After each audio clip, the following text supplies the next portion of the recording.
another round of briefing on the Public-Private Partnership Code and consultation on the implementing rules and regulations. This is Gladys Yuson from the PPP Center's Capacity Building Division, your facilitator for this afternoon. We received a lot of registrations for this session, and we hope to obtain this much number of recommendations and inputs to the draft IRR. Aside from more than 400 participants joining via Zoom that we are expecting this afternoon, we also have colleagues who are currently tuned in via the PPP Center's official Facebook and YouTube accounts. To formally begin with our session this afternoon, may we call on the Executive Director of the PPP Center, Ms. Maria Cynthia C. Hernandez, to deliver her opening remarks. ED Hernandez. Yes, ladies and gentlemen, a pleasant good afternoon.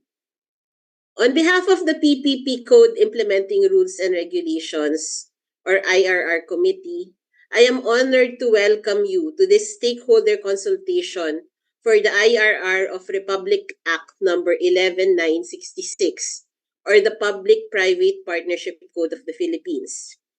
Before we begin, I would like to acknowledge the presence of my fellow members of the IRR Committee represented here. The National Economic and Development Authority, the Department of Budget and Management, and the Department of Environment and Natural Resources. For today's session, we have, in my speech, it's 366 confirmed attendees, but I think there were additional registrations since last night.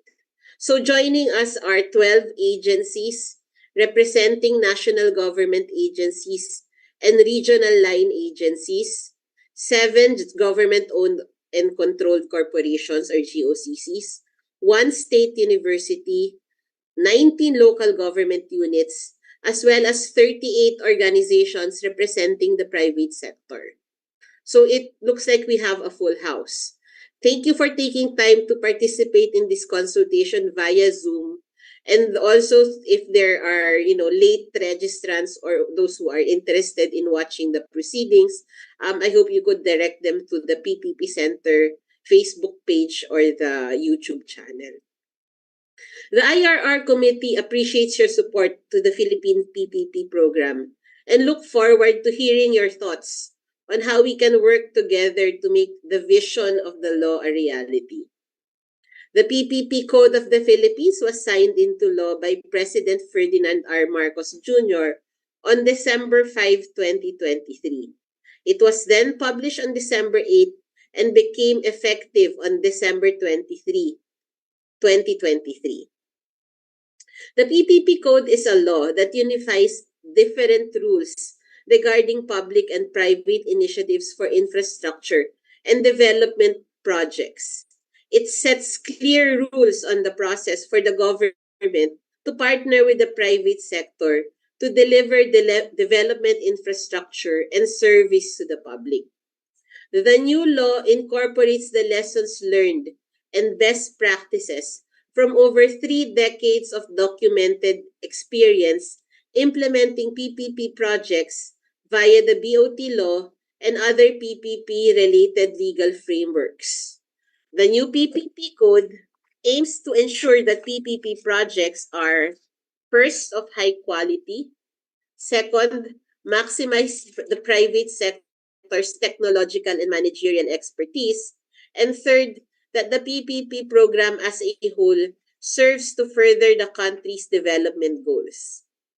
Innovations introduced in the code include streamlining the process and updating the approval threshold for national and local PPP projects, promoting the autonomy in implementing local PPP projects while ensuring their alignment to national development plans, enhancing the framework for unsolicited proposals, and establishing a predictable tariff regime that safeguards public interest.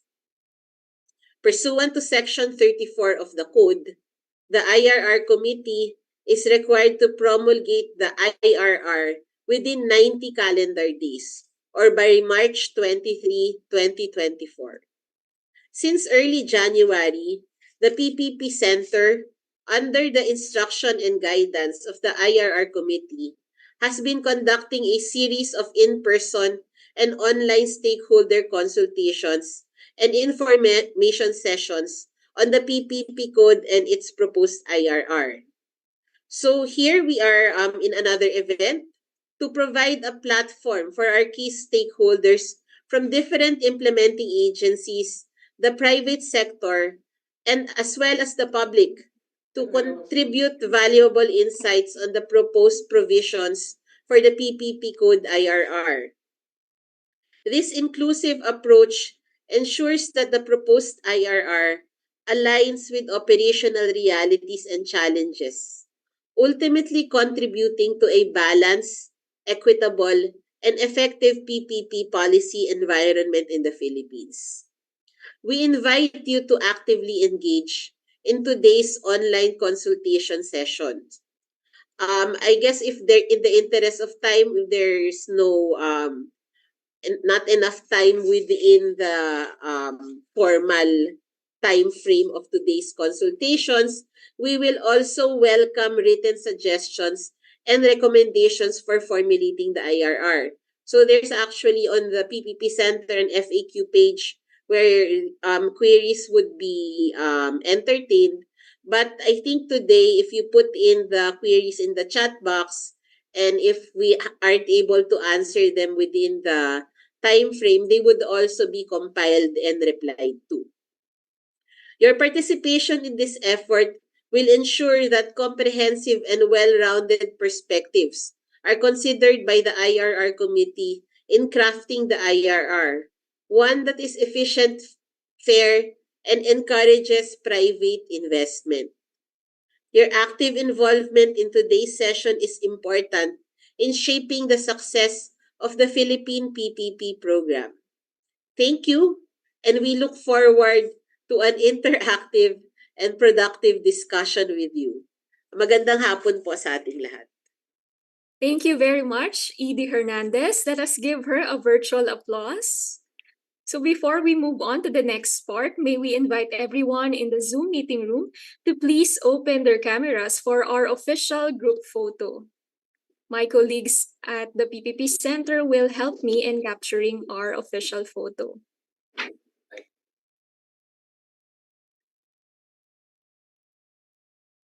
Okay.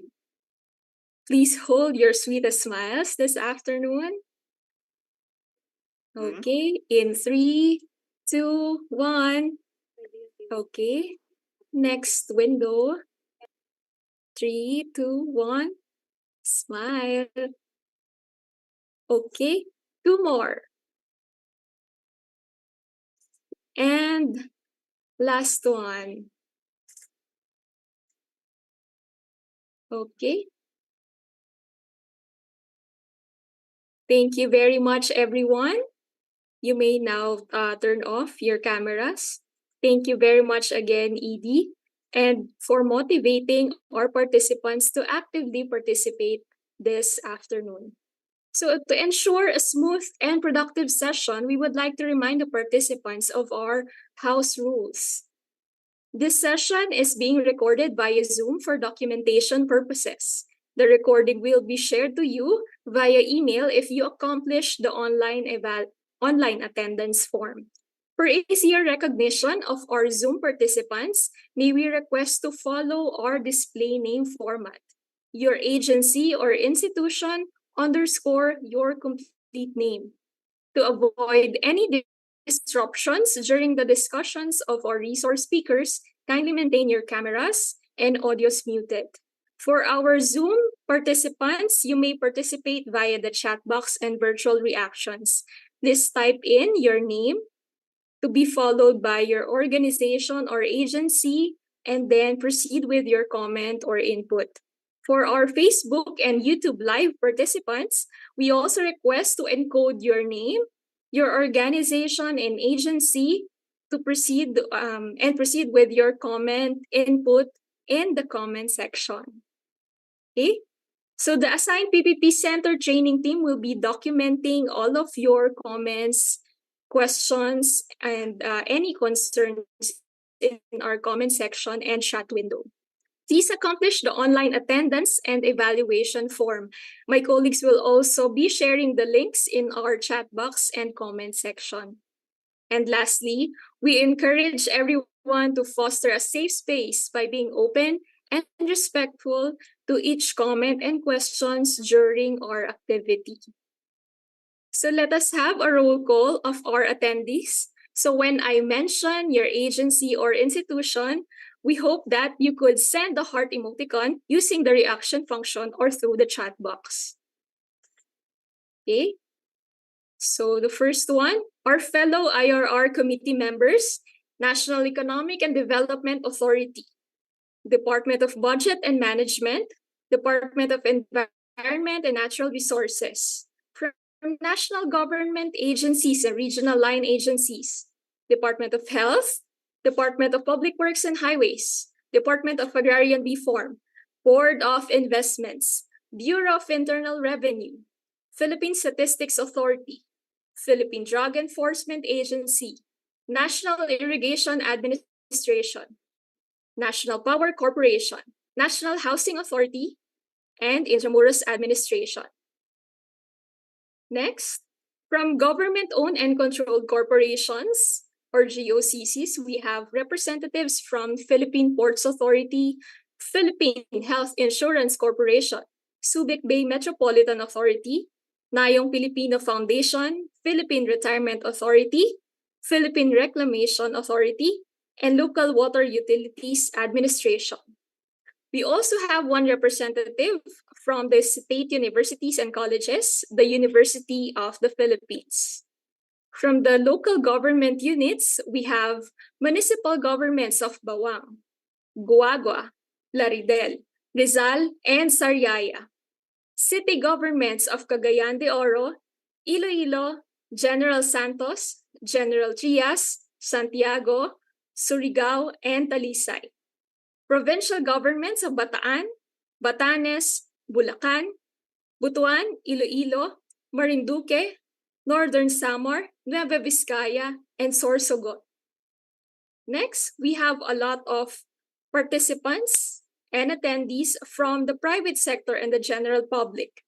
Aboitiz Infra Capital Inc., Alba Engineering and Consultancy, Asiana Holdings Corp., Cabrera and Company, Cruz Marcelo and Tenefrancia Legal Firm, C5 Mass Transit Corporation, CTI Group, DM Wenceslao and Associates Inc., Ecosys Corp Inc., Exit Knox Inc., GG Holdings Inc., GIV Capital Holdings Corporation, Homeless People's Federation Philippines Inc., Mag Consult, Makati Medical Center, Manila Water, Manotoc Law Office, Maynilad, Megawide Construction Corporation, Metro Pacific Tollways Corporation, MPT Mobility Corp., MPT South Management Corporation, NLEX Corporation, Overoop and Partners Hong Kong Limited, Philippine Hospital Project Development Corporation, 𝐒𝐞𝐬𝐬𝐢 International Inc., Prime Asset Ventures Inc., Prime Water Infrastructure Inc., Pilipinas MetDev Inc., Kisumbing Torres Law Firm, Romulo Mabanta Buenaventura Sayop and De Los Angeles Law Firm, San Miguel Holdings Corporation, Scientech System Integrator Solutions Corporation, SMC Infrastructure, Society of Construction Law, SPCMB Law Offices, Tavidel Law Offices, and Tech House Inc. So if I missed any of the attendings today because we have a lot of registrants, you may comment sa ating chat window and comment section in the Facebook and YouTube Live. Anyone, any agency or institution that we are not able to mention as of this moment, and we'll be glad to know that you are participating in this session this afternoon. Okay, thank you very much, everyone, again. So I hope I am able to encourage you to actively participate by acknowledging all of your presence. So let us run through our flow of session this afternoon. So after the opening activities, we will commence with a discussion on salient provisions under the PPP Code of the Philippines to be led by Deputy Executive Director Jeffrey I. Manalo. And then we'll have our first round of open forum. The second part of the discussion will continue, and this will be followed by another open forum. The last discussion on the PPP Code salient provisions will be led by Attorney Phoebe Ramos Lacuna, and the final round of Q&A will be conducted. To close our today's session, we will have short final reminders, closing remarks, and another photo opportunity. I'm sure all of our participants are excited to begin the first part of the discussion. So folks, let us all welcome PPP Center Deputy Executive Director, Mr. Jeffrey I. Manalo. DD Manalo? Yes, hi Gladys. Good afternoon, everyone. Can you hear me clearly? Yes, DD Jeff. Yes, okay, thank you. So again, welcome everyone. We had the session with the private sector stakeholders last week on the same topic, and it took us a whole day to cover all the topics that we wanted to cover. But now we're trying to squeeze it on a half day. So I hope we'll have enough time. What I plan to do is to run through very quickly the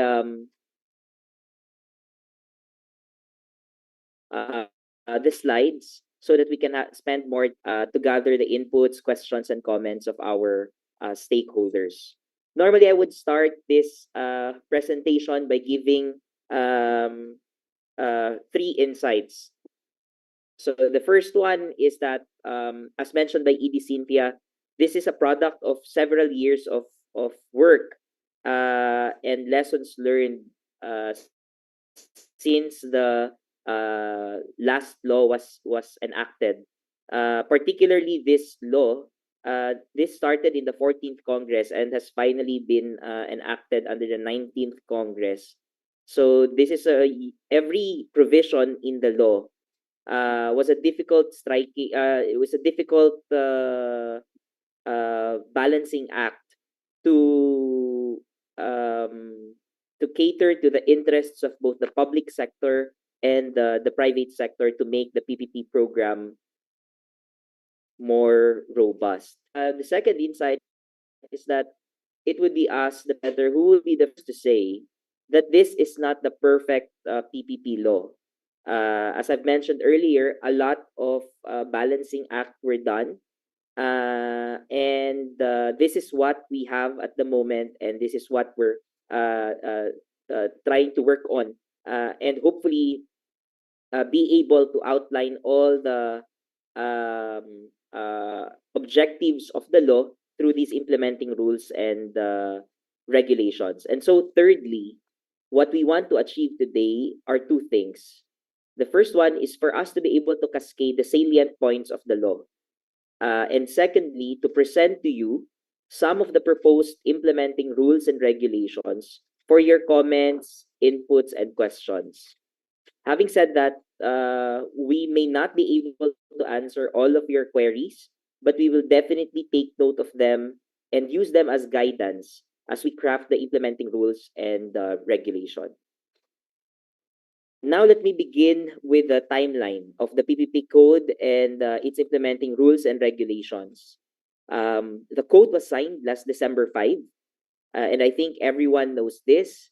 What not everyone is aware of is the publication of the PPP code in print, and this was done on December 8th, and this date also serves as the starting period for the counting of the law's effectivity. So that's 15 calendar days after publication.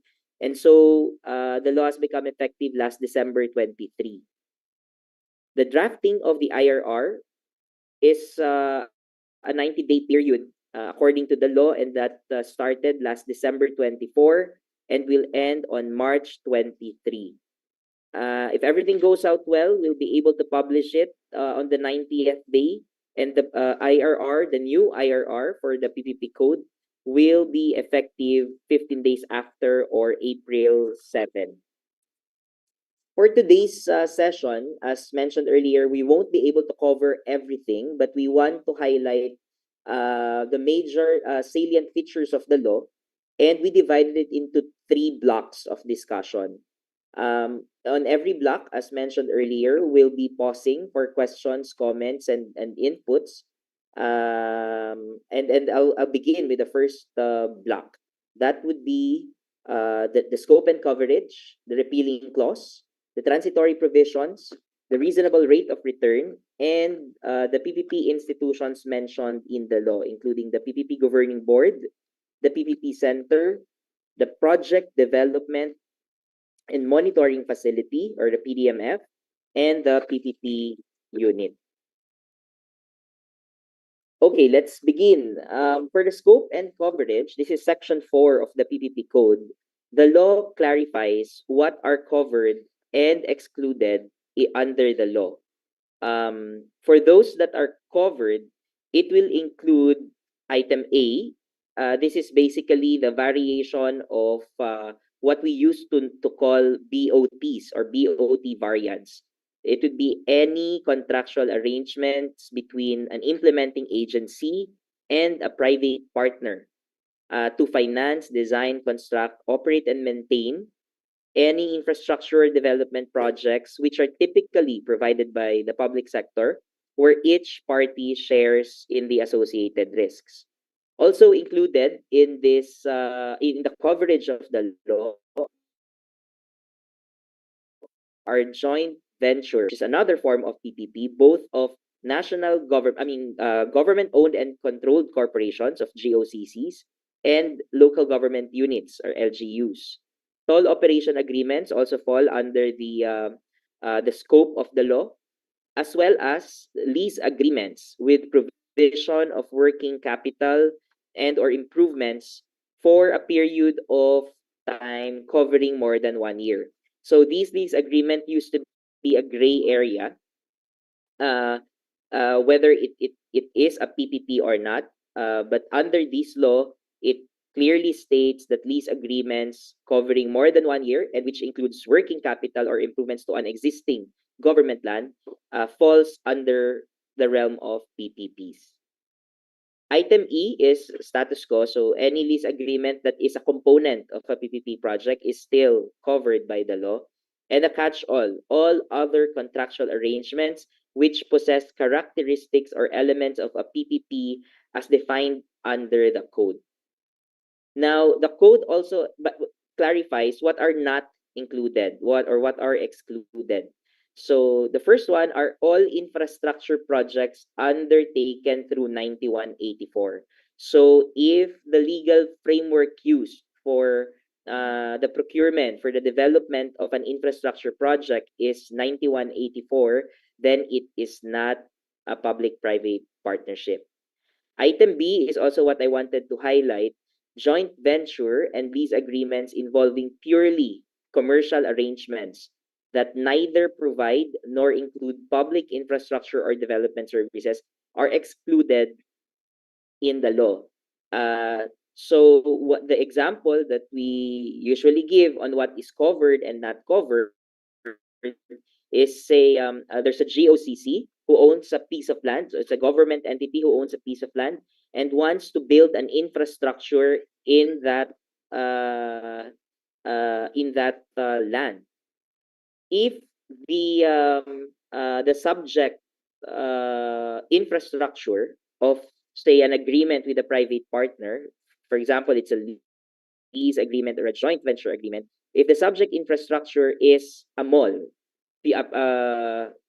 malls as we know, Ayala Malls or SM, etc., which is a purely commercial arrangement, then that undertaking, that joint venture between the private partner and the GOCC is not a PPP, because the subject infrastructure is, however, using the same piece of land that the particular GOCC owns, but the subject infrastructure is a public transport terminal. So there is a delivery of public service. Then that contractual arrangement between the government, the GOCC, and the private sector partner falls under the law. It is a public-private partnership. But then we have been receiving questions. What about malls with public transport terminal? Do we consider that as PPPs? The law does not provide for a detailed distinction.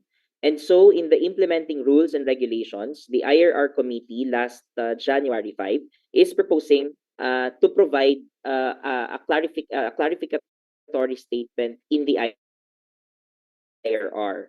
They are this. So on our screen is the proposed language to be added in the IRR. On the left side, it says, avoidance of doubt, any infrastructure project where the government is a contracting party and which is a component that delivers public service shall be considered as a PPP and shall therefore follow the rules of the code and this IRR. For purposes of this IRR, infrastructure projects that fall under the eligible types of PPP projects are to be considered projects that deliver public service. And in the IRR, there will be a list of eligible types of PPP projects. So the idea is that if the contractual arrangement between the government and the private partner has a component uh, uh, that involves any of these PPP of these infrastructure projects, then those would be considered as PPPs and shall therefore follow the rules under the PPP code. Still on scope and coverage, I'll go to the next slide. There is a provision in the law that states all contractual arrangements under the code shall be approved by the appropriate approving body. The proposed IRR provision here is to clarify that there is no separate approval for the contractual arrangement will be required. No, there will be no requirement for a separate approval. It will aim to clarify that the all contractual arrangements under the code and the IRR shall be part of the proposed parameters, terms, and conditions to be approved by the appropriate approving body. So it could be, say, a BOT, a BTO, a BGTOM, or all of those variations. The proposal will be included as part of the submission to the appropriate approving body.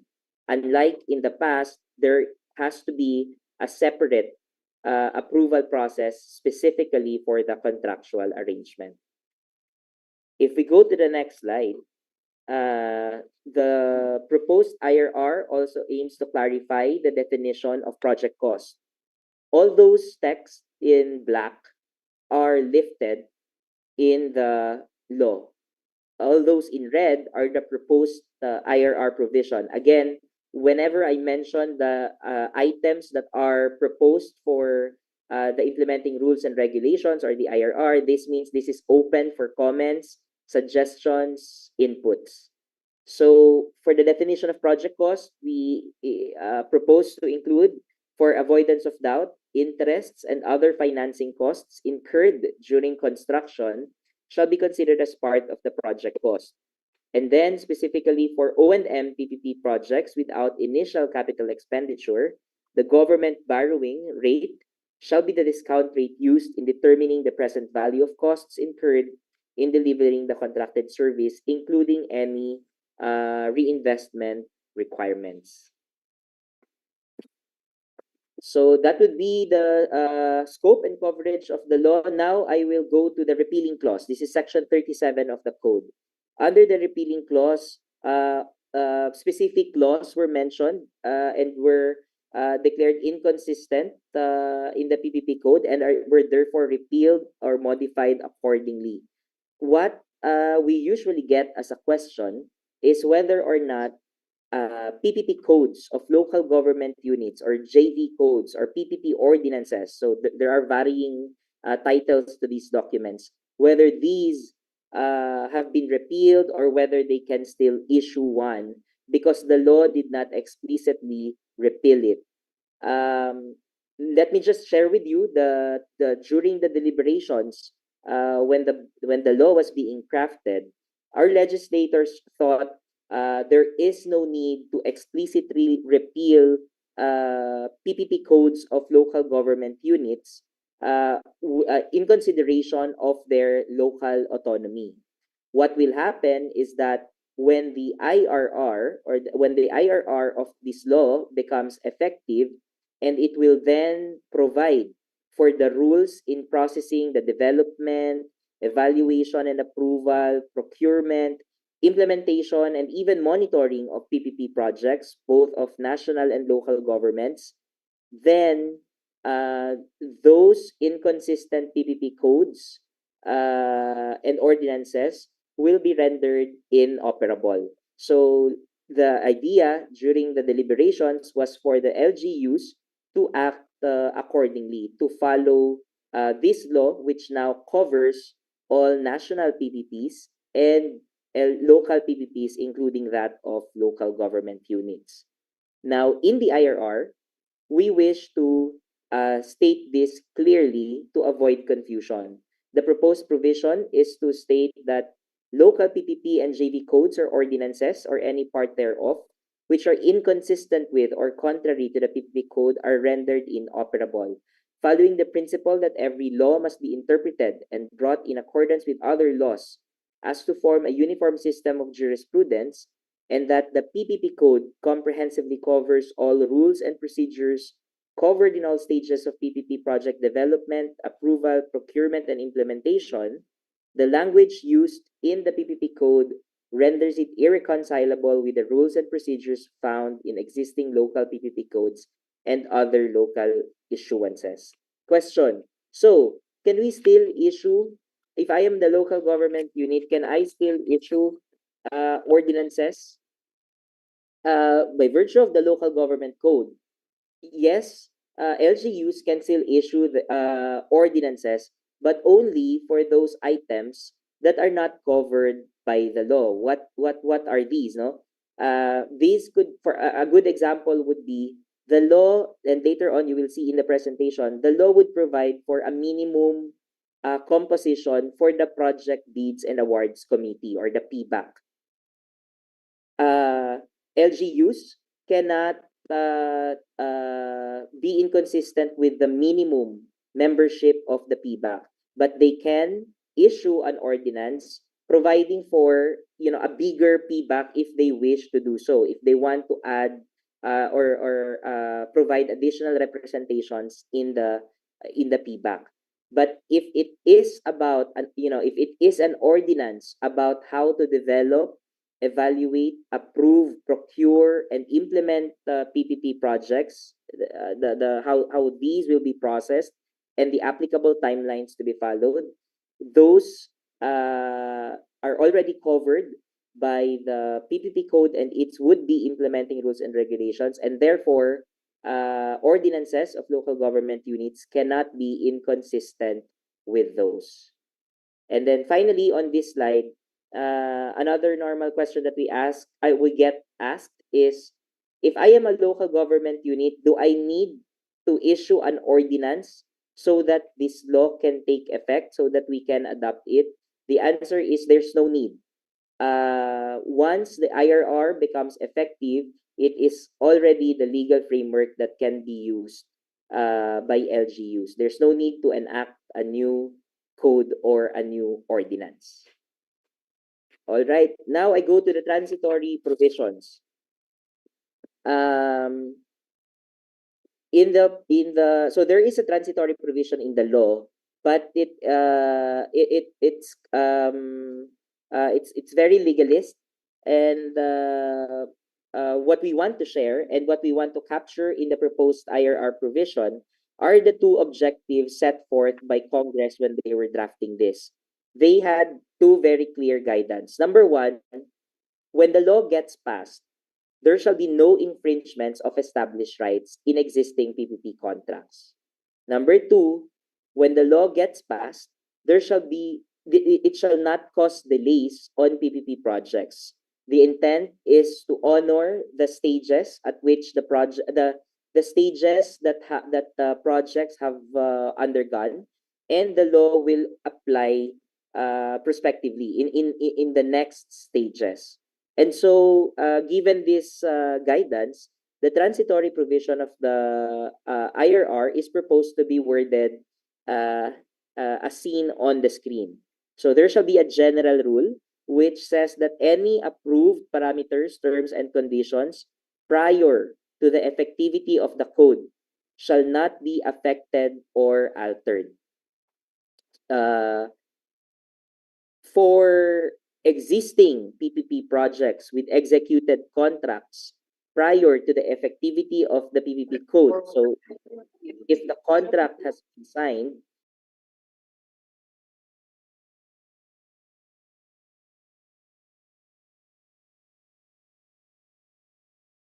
ID Jeff.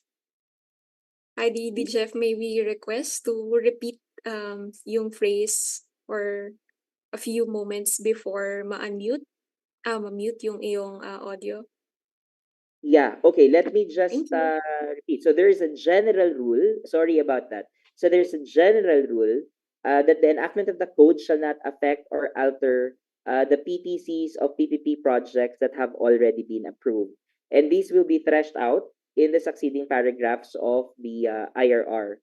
So the first one is that for existing PPP projects with executed contracts prior to the effectivity of the PPP code, the PPP code shall be applied suppletorily as long as it does not infringe upon established rights. So all contracts that have been signed prior to December 23, 2024 shouldn't be affected. So all the terms in the contract are valid and there should be no problem. The PPP code shall only apply suppletorily, meaning if there are requirements under the law that does not or that do not infringe on the rights of the parties, then it will apply. The example that we normally give here is that under the PPP code, there is now a requirement for national and local government units to submit project information or project documents to the PPP Center because the PPP Center was assigned to be the central repository of all PPP projects and information. If that is the case, then such submission will not infringe on the rights of the parties, and so that provision of the law will apply. Moving forward, for the second group of projects, these would be PPP projects with a winning bidder but no signed contract yet. The PPP code shall apply except for the rules provided in the instructions to bidders and the conditions stated in the notice of award. We also further clarify that the composition of SBAC, the PBAC, the JV selection committee, and other bidding committees, because we know that depending on the legal framework, the name of the BAC or the Bids and Awards Committee varies, no? So it is being clarified that whatever those bidding committees are, they shall remain the same and effective if the project falls into this transitory provision. So the idea again is the same, no? If you have reached a particular stage, in this case, you already have the winning bidder, you're just short of signing the contract, then there's no need to go back to the previous step. You can move forward and the law will apply in the next stages. The same goes for the third group, no? This time for solicited PPP projects which have been published an invitation to bid prior to the effectivity of the code.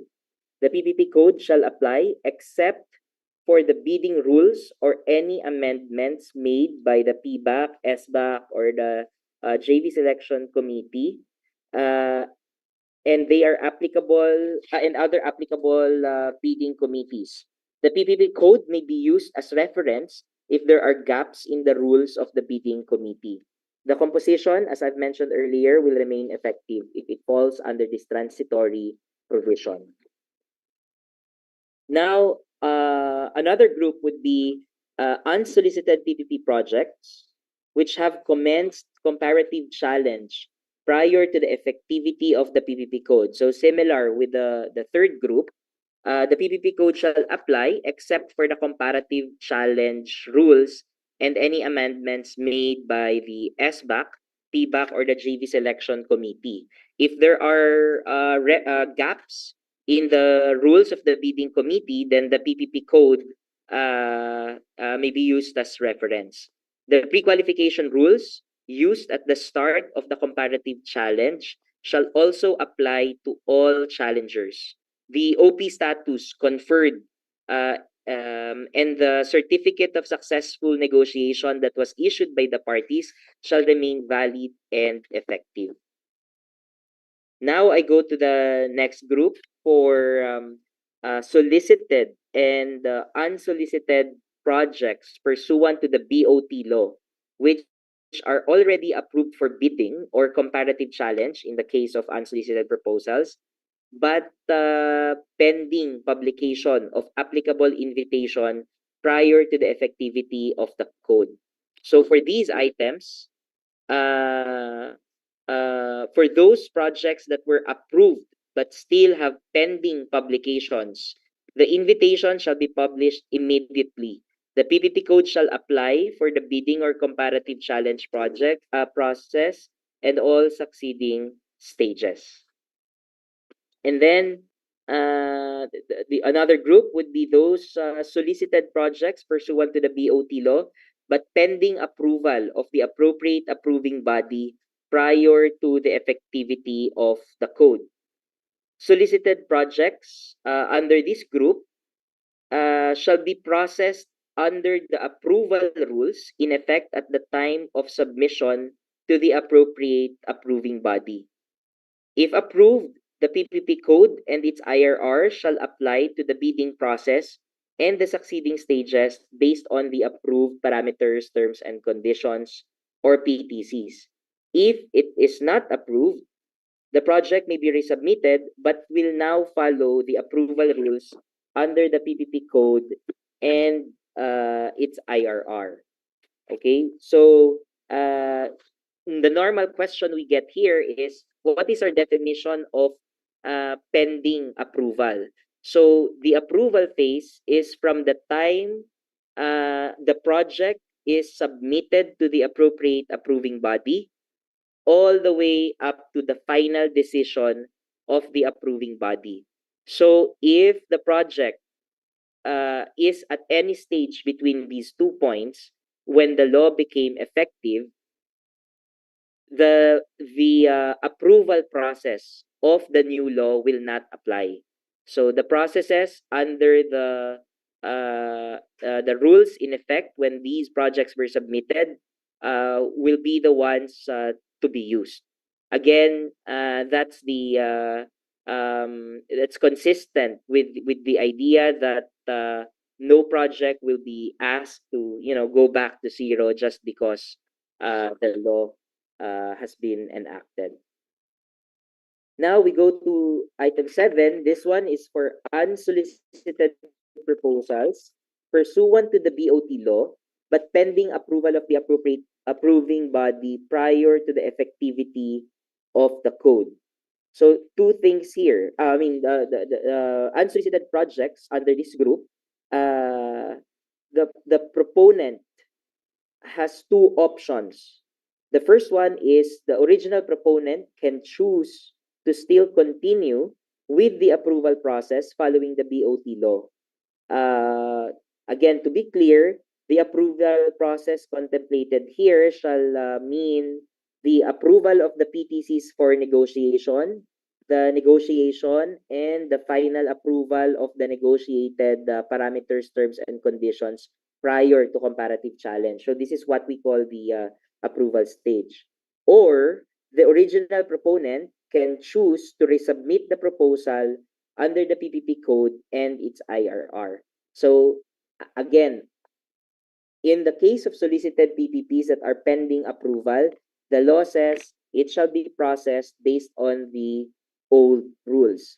But for unsolicited projects that are pending approval, the authority to choose was given to, the option was given to the original proponent, whether they want to continue under the old rules or resubmit it under the new rules with, still with their original proponent status.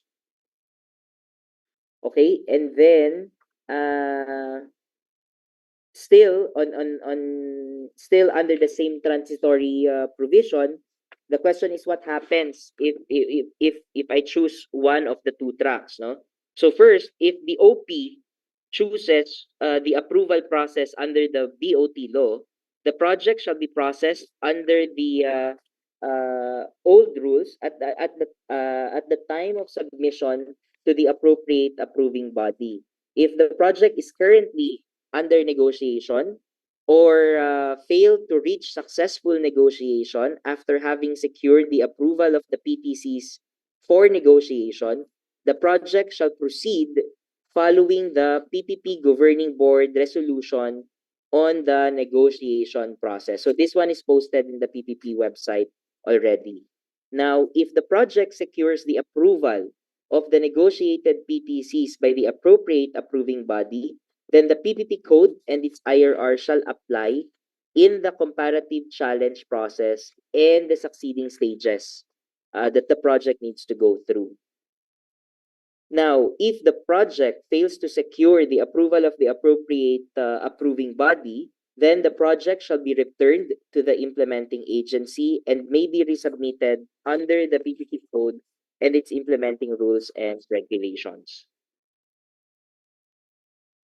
Now on the eighth group, so non-BOT law PPP projects. So this would include LGU projects, GOCC projects not using the BOT law. Those projects which are pending approval of the relevant approving authorities prior to the effectivity of the code. The law is straightforward. For any non-BOT projects pending approval, the rules and procedures under the PPP code shall apply.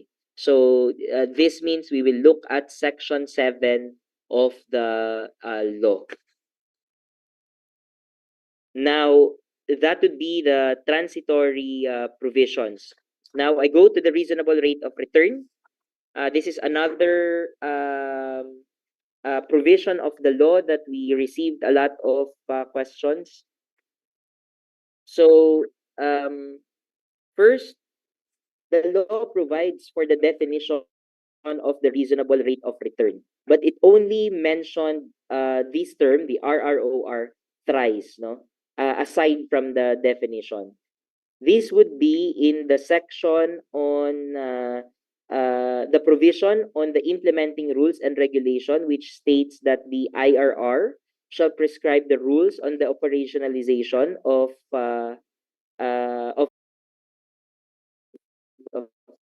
return. That's the regulation provision, where it was stated that the RROR is one of the considerations in the determination of tariff, along with many other considerations enumerated. And then finally, on the solicited proposal provision, which it states that there is a requirement for an RROR to be set for single complying solicited bids. Note that if you look into the entire law, it is only required for single complying solicited bids. What does this mean? That RROR will only apply for a certain type of projects. No, it is not applicable to all. Number one, it is not applicable for unsolicited proposals. Number two, it is also not applicable for PPP projects that are solicited PPP projects with multiple complying bids. No, and the question is, so is there a definition of what single complying solicited bids are? Section 9B of the code outlines when single complying solicited bids could be considered. So, if after advertisement, more than one bidder applied for pre-qualification, but only one met the pre-qualification requirements. Or if after advertisement, only one bidder applied for and met the pre-qualification requirements, but the PBAC allowed, the head of the agency allowed the project to proceed, then that will be considered as a single complying solicited bid also. Or if after pre-qualification of more than one bidder, only one submitted a bid, or after pre-qualification, more than one bidder submitted bids, but only one is found by the implementing agency to be complying. So in these instances, these are considered single complying bids, and therefore, the setting of the reasonable rate of return will be required.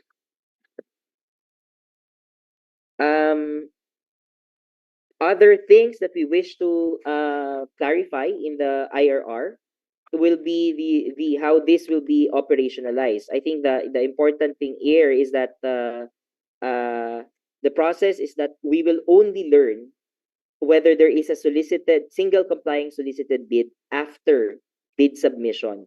And once there is a determination that there is a single complying solicited bid, that is the only time that the project will go back to the appropriate approving body for the setting of RROR.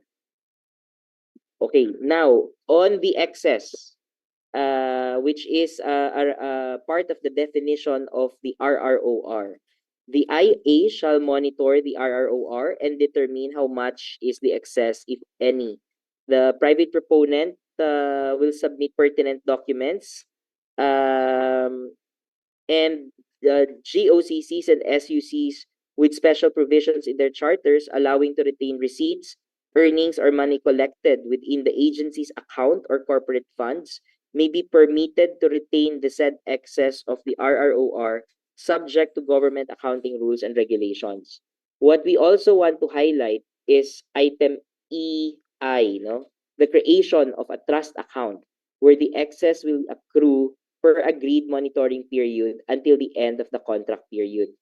This is to recognize the concerns of our private sector partners that the calculation of the reasonable rate of return as defined in the law should be by the end of the contract period. So throughout the contract period, there shall be this trust account. So, and again, this is only applicable when there is single complying solicited bid. Now, one last topic, one last group before I open the floor for comments, questions, and inputs. Let's talk about PPP institutions. The first one is on the PPP Center. The law institutionalizes the PPP Center and provides it with additional functions. The law allows the PPP Center to be a procurement agent upon the request of the implementing agency. In the IRR, we wish to clarify this function that was given by the law. The proposal is that the PPP Center may act as a procurement agent upon request by the implementing agencies and under the following circumstances. One, if the project is complex and the IA means implementing agency, and the IA lacks the capacity to procure the project, and if the project is considered pioneering. The PPP Governing Board or the PPP-GB may issue supplemental guidelines to operationalize this function. The PPP Center, you will see later, will also review PPP contracts of national PPP projects prior to execution. And then I think the others will be covered in the succeeding slide. So as not to duplicate, I will just highlight them at a later stage. But this one is the more major one, which we have been receiving questions from our stakeholders. Now, the next two institutions are the PPP Governing Board. So the PPP Governing Board has been existing even prior to the law, but the PPP Code has institutionalized it and provided for additional members. These would include the PPP Center, the DILG, the DENR, and CHED. The questions we always get is how come CHED was included in the membership of the board? According to our legislators, there is so much potential, PPP potential, in the properties of our 6,000 hectares of land, which could be tapped for public-private partnerships. And with that, the participation of CHED as part of the policy-setting body for PPPs is warranted. And the other institutional mechanism is the PDMF, or the Project Development and Monitoring Facility. This is also existing. This is a fund being managed by the PPP Center, which we use to procure transaction advisors and consultants who can help us do the investment studies, the feasibility studies of PPP projects to help implementing agencies. And then another question we always get are what about our PPP units? What happens to them? According to our proposed provision in the IRR, and this is consistent with the law, implementing agencies, including local government units, may form a dedicated PPP unit that will be responsible for the planning, overseeing, implementing, and monitoring of PPP projects. At the minimum, if they cannot create a new PPP unit, they can establish a committee or a group that will serve as the focal persons performing the roles I've mentioned earlier. The PPP unit shall also be composed of a senior official, a technical personnel on project development, a technical personnel on contract management, a finance personnel, and a legal personnel. Again, this is a minimum. So LGUs, for instance, may wish to add additional members to this PPP unit. Now, once created, the PPP Center shall provide technical assistance and capacity development for these groups. And then, that's it. So I will now pause here and entertain questions, comments, and inputs from our stakeholders. Thank you. Thank you very much, Jeff. Let us give him a virtual applause. So for our first round of open forum,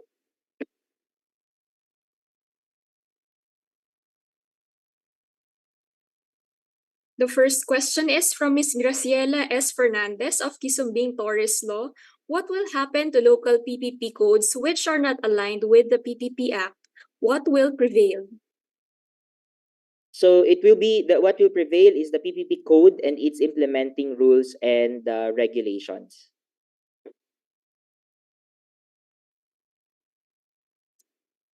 Thank you, Jeff. Next question. This is from Ms. Proserpina Arabao from LGU Butuan City. We already have a mini PPP center under our City Economic and Business Development Department. What will be the role of the City Planning and Development Department in PPP projects? Will the City Planning still act as a secretariat for any PPP-related project implementation? How would we delineate the functions? Yes, thanks for this question. Very interesting. But the PPP code and its IRR, once this is approved, no, and subject to the approval of the IRR committee, the proposal is for agencies to have a sort of a minimum composition of their PPP units. So the PPP center of the city could serve as the PPP unit, provided that it will be composed of the minimum members which I mentioned earlier. So there has to be a senior official, one that is for project development, for contract management, finance, and legal. So long as these are met, the LGU has the autonomy to sort of customize their PPP unit.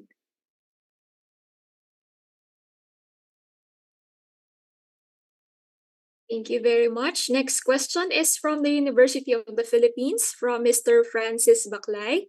For a non-BOT law project, if the original proponent status has been granted for an unsolicited proposal and negotiations are in progress, but the proposal has not yet received approval from the designated approving body as per an LGU PPP code, which typically occurs during the award stage, is there still an obligation to submit the proposal to the PPP Center for an evaluation of its completeness? Okay, thank you for that. There is no need to go through the completeness stage. You can proceed with the negotiation because the PPP code will apply in the next phases. So that would be procurement in your case. So there's no need to go back. As mentioned earlier, the law provides that those steps that were done prior to the effectivity of the law will be valid, and so you can move forward. Thank you very much, DD Chef. Next question.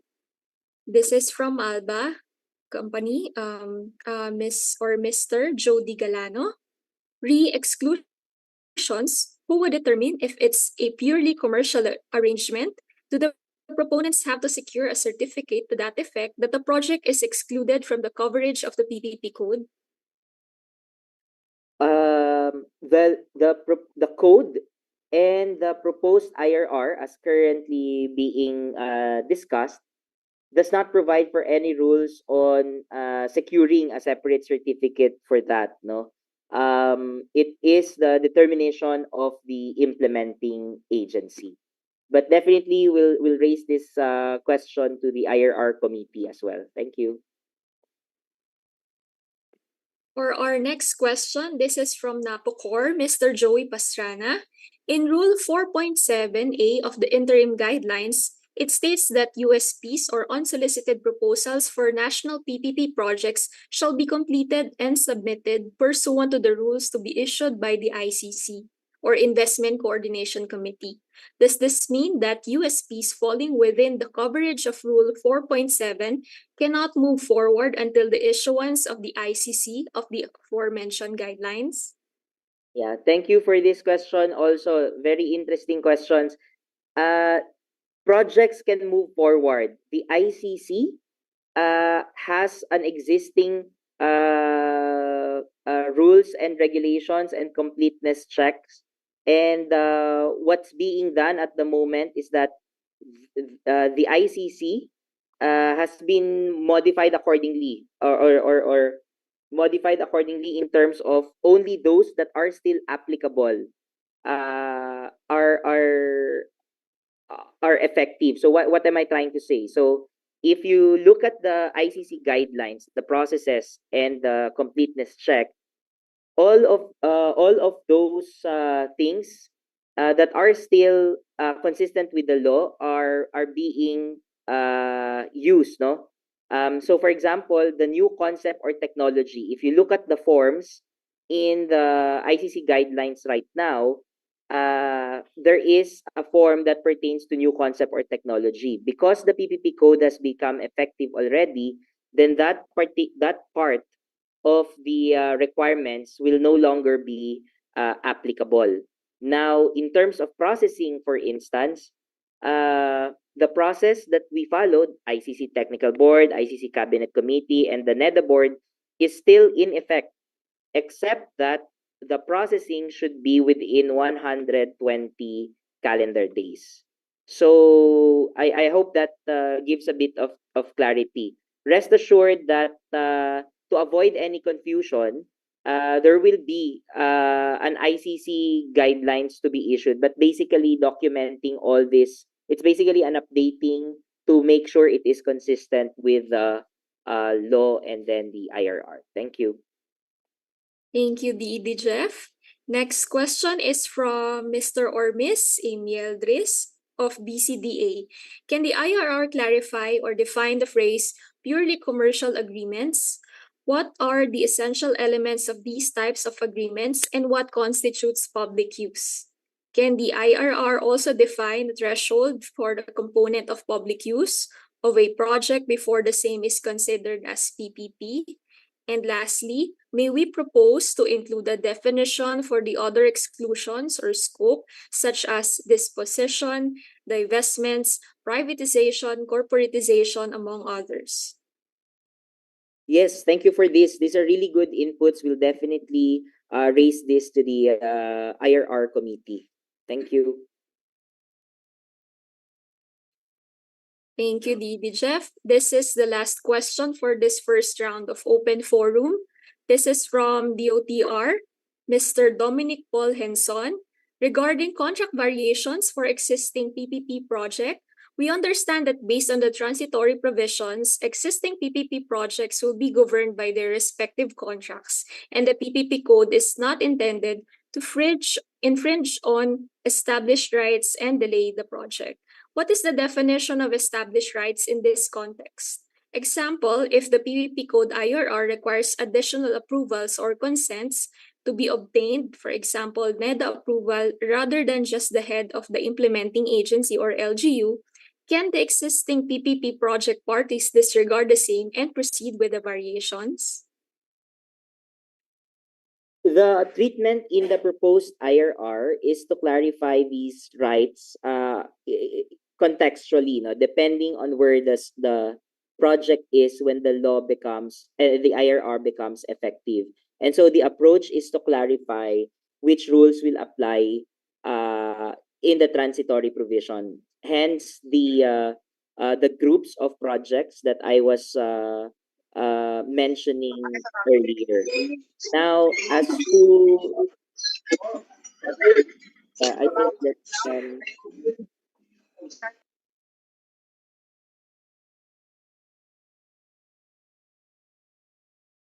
Hi, Didi Jeff. May we request to unmute? Thank yeah, you. sorry, nasama ako dun sa na-mute. Okay, so so again, the idea is to clarify how these established rights in this context that it be clarified through the transitory provisions by making sure that what will apply for a particular project depending on where it is in the PPP process. The second thing I wanted to say is that there has to be, because there's a question, an example given, particularly on the consents and approvals required. Based on an ongoing discussion, there has to be some clarifications on the substantive and procedural rights of parties. The idea is so long as there is no infringements on the substantive part, the procedural rules could apply to PPP. I mean, the procedural rules under this PPP code could apply. We're taking this question as an input in drafting the IRR. Thank you. Thank you very much, Didi Jeff. May we ask if you'd like to have a quick bio break or you would like to proceed with the part 2 of your discussion? Yeah, I think we can have a quick break so that others may still submit their comments and input so we could collect them. Thanks, Gladys. Thank you very much, Didi Jeff. So after 5 minutes, let's be back again for the part 2 of the discussion. Thank you.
YouTube lives.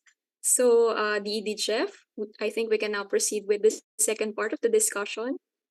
Yes, thank you. For the second part of the discussion, we'll talk about the consolidated investment and infrastructure plans and the list of PPP projects.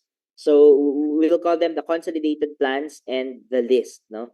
And later on, this will be important um, because we will be determining the appropriate approving bodies and the required clearances depending on whether or not a proposed project touches on these consolidated plans and lists. We'll also talk about the evaluation and approval, the procurement of PPP projects, and the new process for unsolicited proposals. Let's now go to the consolidated investment and infrastructure plans. The IRR committee is proposing to have in the IRR a provision that talks about these consolidated plans. Now, what are these? Before, there were issues whether or not, if I am a national government, should I be looking at local plans when I do my project, or should I be the priority? Or if I'm an LGU, should I be looking at the national master plans, or I should just look at the regional development and investment plan and my local development and investment program? So the proposal is to clarify this by putting in this provision. The following shall be considered as the consolidated plans to be considered by all implementing agencies. Meaning, if you're doing a PPP project, then we have to look at all the projects in this list to make sure it is harmonized. No? So that would be the Public Investment Program or the PIP, the 3-year Rolling Infrastructure Program or the TRIP, Local Development Investment Programs or the LDIP, the Regional Development Investment Plan, and other official sector master plans. So how are we going to operationalize this? The IRR is proposed to require all government entities concerned to submit all plans, all official plans to NEDA, our central planning agency, within 30 calendar days from the effectivity of the IRR. The submitted official plans shall be continuously posted in the websites of the NEDA and the PPP Center. And any updates shall be submitted again to NEDA within 7 calendar days if there are after any applicable approval. Now, let's go to the next slide. Now I talk about the list of PPP projects. So earlier, we have the consolidated plans. So these would include master plans and investment programs of government entities. Here, we're talking of the list of PPP projects or the pipeline of PPP projects. The IRR is consistent with the law, will clearly state that only projects that are included in the consolidated plans shall be included in the list of PPP projects. This means only those that are part of the government's priorities, local and national governments, uh, would be implemented all PPPs are ensured to be harmonized or aligned with national and local plans. Now, how is this to be operationalized? Implementing agencies, so this would include LGUs as well, shall prepare the list or their pipeline of projects, which shall include the following information. The name and brief description of the project as listed in the consolidated plans, the project cost as defined under the code. So earlier, we have discussed the proposed definition of project cost, the project location, the status of the project, as well as the development costs, such as the conduct of feasibility study, business case, and surveys for the last 3 years. This particular provision, let's park it in our minds, but this will make sense later because when we discuss the unsolicited proposal process, this 3-year development cost is important. Now, unsolicited proposals will be included in the list once the implementing agency has already granted the original proponent status for the private proponent. Now, in terms of submission and updating, the IA shall submit the list of PPP projects to the NEDA PPP Center in the case of national government agencies and GOCCs, national PPP projects. And in the case of local PPP projects, aside from NEDA and PPP Center, the RDC, the LDC, and the Sangguniang also need to have copies. So that would be within 30 calendar days from the effectivity of the IRR. The implementing agency may update this list, so their pipeline of project, at any time, but they have to submit within 7 calendar days any approved updates, no? So either an addition or a deletion. The PPP Center shall post, and the implementing agency shall post such lists in their websites or any official digital platform. Now, there will also be a rules on the listing of projects. So IA may delist the projects through a written notice to the bodies I've mentioned earlier, but which shall include a justification. There can also be a ground for automatic delisting. So if the allowable period for procurement has lapsed, in the case of solicited, so I will discuss this further later, and if the original proponent status has expired in the case of unsolicited PPP projects. Again, these consolidated plans and list of PPP projects will make sense as we discuss the processes under the code. So now I'll go to evaluation and approval of PPP projects. According to the law, the guidelines, the detailed guidelines for approval shall be prepared by the ICC in the case of national PPP projects and the PPP Governing Board in case of for local PPP projects. The guidelines shall clearly define the documentary requirements that will promote ease of doing business, the timelines to ensure expeditious processing, and the actions required from the entities involved. There shall be forms and templates, which may also be reviewed and updated as necessary. All approving bodies may request capacity development assistance from the PPP Center in their review and approval of proposed local PPP projects. Again, this is a capacity development assistance and not to act as the approving authority. Now, the approval guidelines shall cover the following, no? The rules to be followed in reviewing and approving new PPP projects submitted for approval. Number 2, the procedures to follow if there are proposed changes to an approved PTC prior to bid submission. It will also cover the procedures or the treatment for PTCs outside of the negotiated PTCs, no, in the case of unsolicited proposals. Also, the mechanisms for the determination of the reasonable rate of return in case it is required. Again, this is specifically for single complying solicited bids. And then 5 is about the details on the contract variation, expansion, or extension. And then finally, the guidelines for cases where the appropriate approving body fails to render its decision within 120 calendar days as required by the law. Also, the IRR will contain a minimum set of PTCs or parameters, terms, and conditions that will be required to be submitted to the appropriate approving body. And this will apply to both national and local PPP projects. We used to have questions on, for example, in the case of LGUs, now Sanggunians will ask us, how do we know if the project is complete, or what are the things that we need to look into because they submit voluminous information.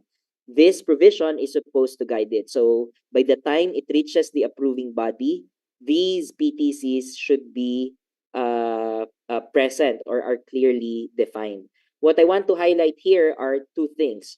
In the case, the pink box, in the case of solicited PPP projects, part of the minimum PTC is the proposed public bidding process. So it could either be a single or 2-stage process. And again, along with the other PTCs, this will be approved by the appropriate approving body.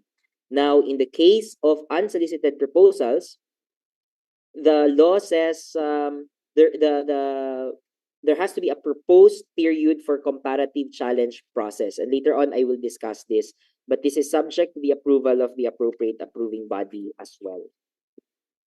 Now we go to the approval framework. No, before the approval process, the approval framework for PPP projects is project cost based, meaning as the depending on the project cost, the appropriate approving body varies. So and there's a problem there. Like before, LGU PPP projects costing 200 million will already go all the way up to the cabinet, no, to the ICC. So that is no longer the case under the PPP code. There are two different frameworks for the approval of national PPP projects and local PPP projects. First, let me discuss national PPP projects. For national projects, it's still project cost based, but the threshold has been increased. If you're familiar with the BOT law,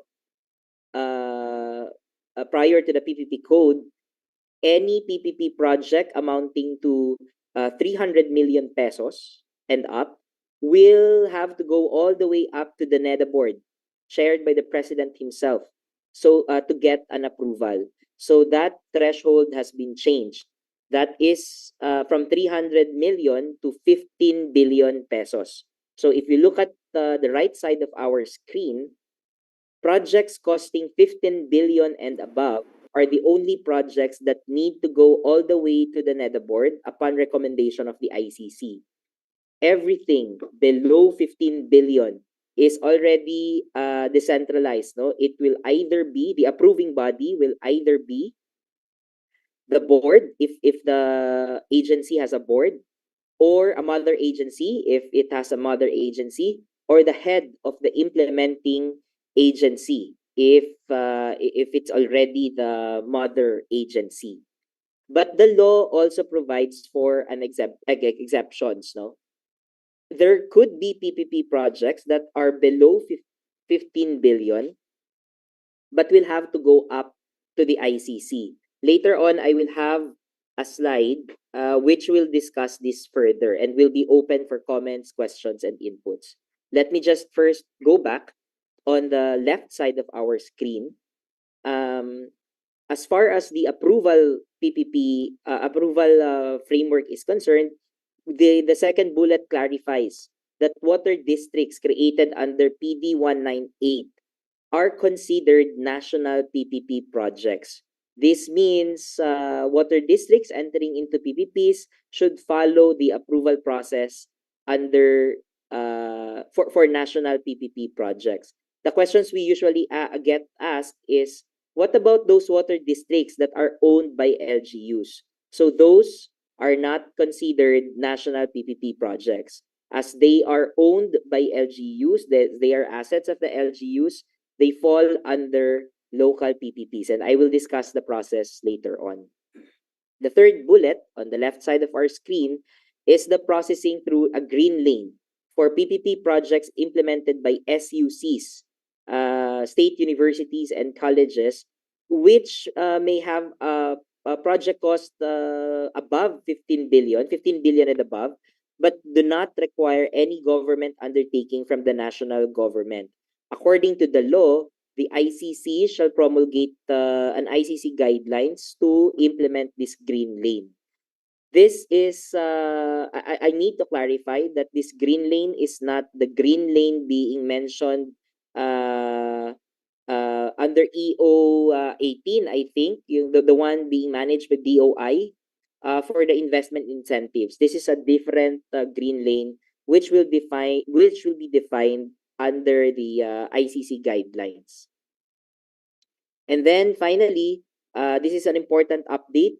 The PPP project shall be approved within 120 calendar days from receipt of complete requirements. If the appropriate approving body fails to render its decision within 120 calendar days, then the project will be deemed approved to proceed to the next phase without prejudice to the Section 32 of the Code. Section 32 of the Code is about penal sanctions, no? For those who fail to perform their roles under this PPP Code. Some more general rules specifically for national PPP projects. So letter A is important. There may be agencies whose approving body is the head of the agency already, in which case that authority as the approving body cannot be further delegated to somebody else, no? So the sanggunian, for example, the board, for example, of a GOCC cannot assign, no, the power or the authority to approve PPP projects. It will have to be them acting as the approving body for the project. In the same manner, for those mother agencies, for example, DOTR is already the mother agency and it intends to enter into a PPP project which is below 15 billion, no, and does not meet any of the criteria which were shown earlier, then the approving body will be the secretary himself. And the secretary cannot delegate this authority. What he could do, on the other hand, is create a recommendatory body or a TWG to assist him or to recommend to him appropriate actions for proposed projects. But it has to be him who will approve the PPP projects. There's also a set of criteria that's intended to be included in the IRR, and these are not new. The proposed criteria, I will not discuss them one by one. This is part of the status quo. This is lifted in the existing revised 2022 IRR of the BOT law. So if we go back, for those projects whose appropriate approving body is neither the NEDA board nor the ICC, then a notification shall be sent to NEDA and PPP Center for monitoring purposes, including the project details of the projects being processed. Now, the law also requires the expedient processing of national projects. And so it required the NEDA board, the ICC, and the ICC to meet at least once a month, and the technical board to meet at least twice a month, no? Unless there is no project set for review. Otherwise, there is a regular expected meeting of these bodies so that approval of PPP projects could be facilitated. Now I go to the instances which requires ICC approval for national projects costing below 15 billion. So earlier, there were 5 criteria that was shown. The law did not provide for specifics, and so the proposal of the IRR committee is to thresh it out in the IRR. So here are the proposed mechanisms to determine whether the proposed project falls under the criteria. Again, these are proposals by the IRR committee. This is subject to your comments, inputs, and stakeholder suggestions. So the first one is if the project physically overlaps with another government project. So first consideration, remember earlier we described the consolidated plans and the list of PPP projects that will be posted in the website of NEDA and the PPP Center. That will be the central reference document to determine whether a project overlaps with another. So the implementing agency shall validate if the proposed project has a physical overlap with another project that is in the consolidated plans and the list posted in the PPP Center website. In case the information given there is not sufficient to determine the existence of a physical overlap, the IA shall have the responsibility to validate with the agencies concerned. Another criteria is if the proposed project negatively affects the economic benefits, the demand, and or financial viability of another government project. The IRR committee resolved that it is quite hard to quantify this criteria. And so they opted for a qualitative type of mechanism. And the proposal is that the PPP project is to be considered having a negative effect to another government project if it falls under any of the following. Number one, the proposed project has the same alignment with any of the projects listed in the consolidated plans and the list posted in the PPP Center website. Second, if the proposed project has the same catchment area as any of the projects in the consolidated plans. Or third, it caters to the same market or group by any of the projects listed in the consolidated plans and the list of PPP projects. The normal question we get here is that how do you differentiate the same catchment or same market group? The example being given is that, for instance, you have a road from points A to points B. And in the same alignment, there is a proposal to develop a BRT. So there's one road and one BRT. In that case, no. So for example, the road comes first. It's part of the consolidated plans, and then there's a planned BRT. The approving body for these projects will be the ICC, even if the project cost is below 15 billion pesos. So it will be considered such that it hit the criteria of negatively affecting the economic benefits, demands, and financial viability. Now, let's go to the next item. Another criteria is if the proposed project requires financial government undertakings to be funded under the JAA.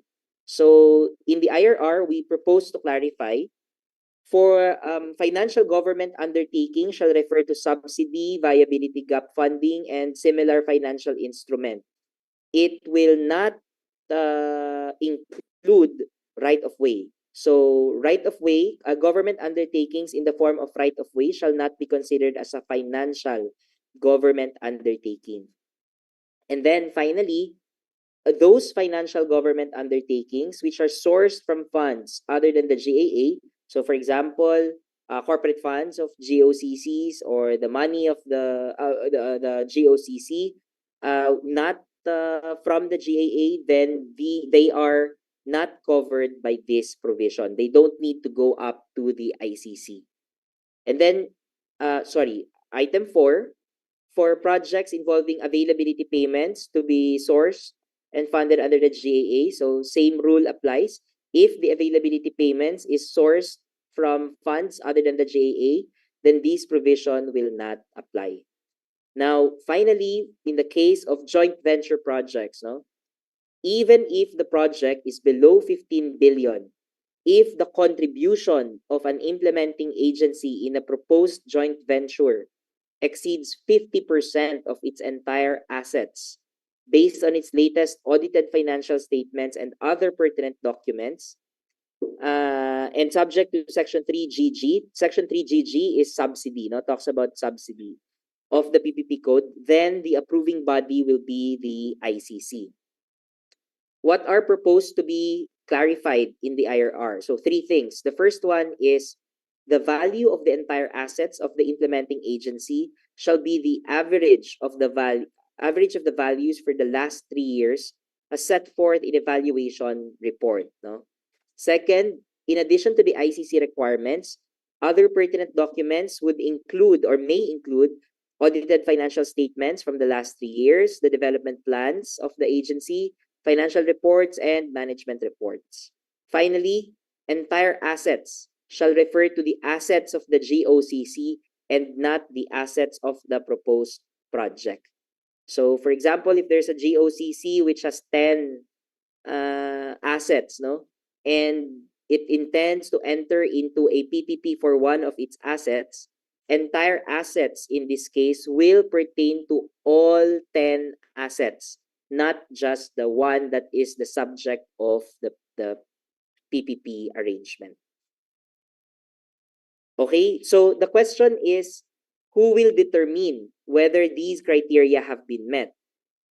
In the case of unsolicited proposals, and later on we will see that, the one who will determine will be the PPP center, because the first step in a solicited in an unsolicited process is to determine the completeness of the submission and the determination of the appropriate approving body.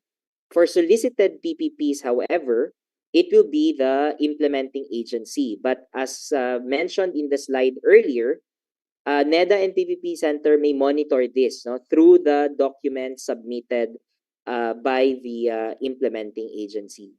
Again, these things that I am describing now only applies to national PPP projects. So LGUs not included. Now, I go to the timelines for approval still of national PPP projects.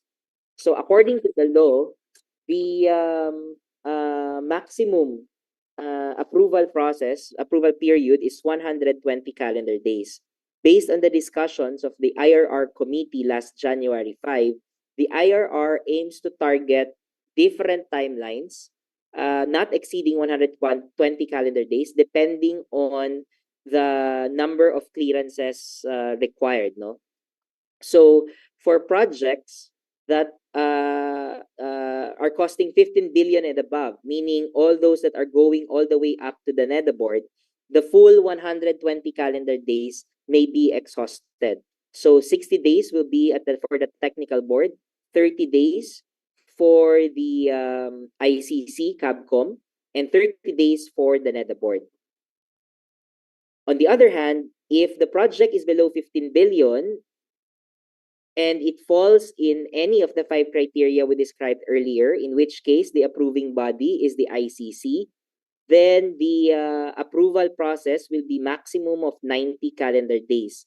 60 calendar days for the technical board, and then 30 calendar days for the CABCOM.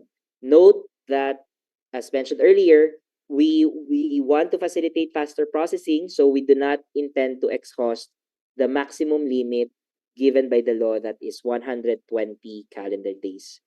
Number 3, on the next slide, for green lane projects, as described earlier, it will refer, the IRR will refer to the NEDA board ICC guidelines to be issued. So let's go to the next item. This one is for national projects below 15 billion and will not meet any of the criteria we've discussed earlier. So 2 things. If the approving body is the head of mother agency or the governing board, in the case of GOCCs, for instance, the approval process is only 90 days. So 60 for the first stage, and then the final decision of the appropriate approving body, 30 days. And then finally, on the right side of our screen, if the approving body is the head of the agency himself or herself, the timeline will still be 90 calendar days, but they will be required to issue guidelines outlining the process on how they will operationalize this internal review and approval process.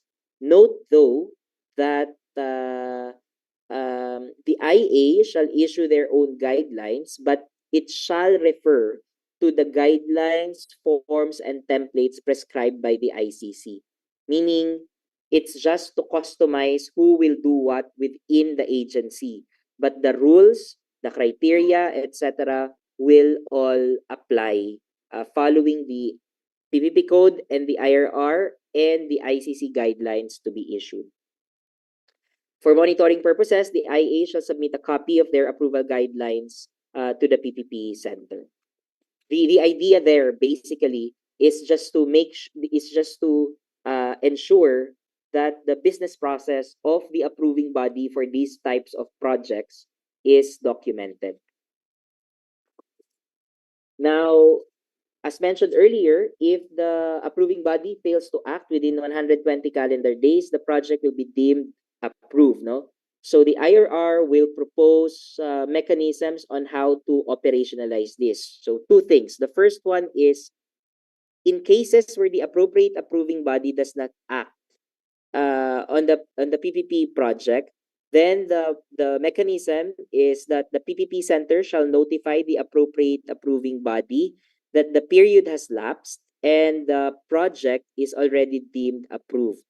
In which case, the proposed PTCs as submitted shall guide the procurement of the project deemed approved. So the submitted PTCs will be the one that's deemed approved and is subject for procurement. Now, in case where the appropriate approving body is the head of the agency and if they did not act, no, the process is that the PPP center will write to them and require them to submit a catch-up plan within 15 calendar days upon the receipt of the notification. If the IA fails to comply with providing that catch-up plan, the PPP Center shall report the implementing agency to the COA and the Joint Congressional Oversight Committee for the failure to act or decide on the project within the specified period. And of course, we'll remind them of the penal sanctions for Section 7 under the PPP Code. Now, so those are the rules for national PPP projects. I will now discuss local PPP projects. As mentioned earlier, the national project cost-based pa rin ang kaniyang framework, no? For local PPP projects, it's not the same. The principle is the legislators want to uphold local autonomy while ensuring harmonized investment programming between the LGU and the national government. And so the mechanism in the law is that, well, first, local PPP projects are only those are implemented by LGUs and LUCs, or local universities and colleges, no? Regardless of the project cost, approving body will be the local upon endorsement of the Local Development Council. So for LGUs, local sanggunian, for LUCs, the LUC boards. They will have 120 calendar days as approving body. And for LDC endorsement, in the case of LGUs, that would be 30 calendar days. Now, to ensure that there is an alignment between the LGU project and the plans of the national government, the law provides for two specific instances where additional clearances are required from the national government, no? And this was an input from the president himself during the drafting process of the law. One is, if the local PPP project or the LGU project requires something from the national, it requires a government undertaking using national government funds, then an additional clearance is required from the ICC. The ICC has to approve the required government undertaking upon endorsement by the RDC.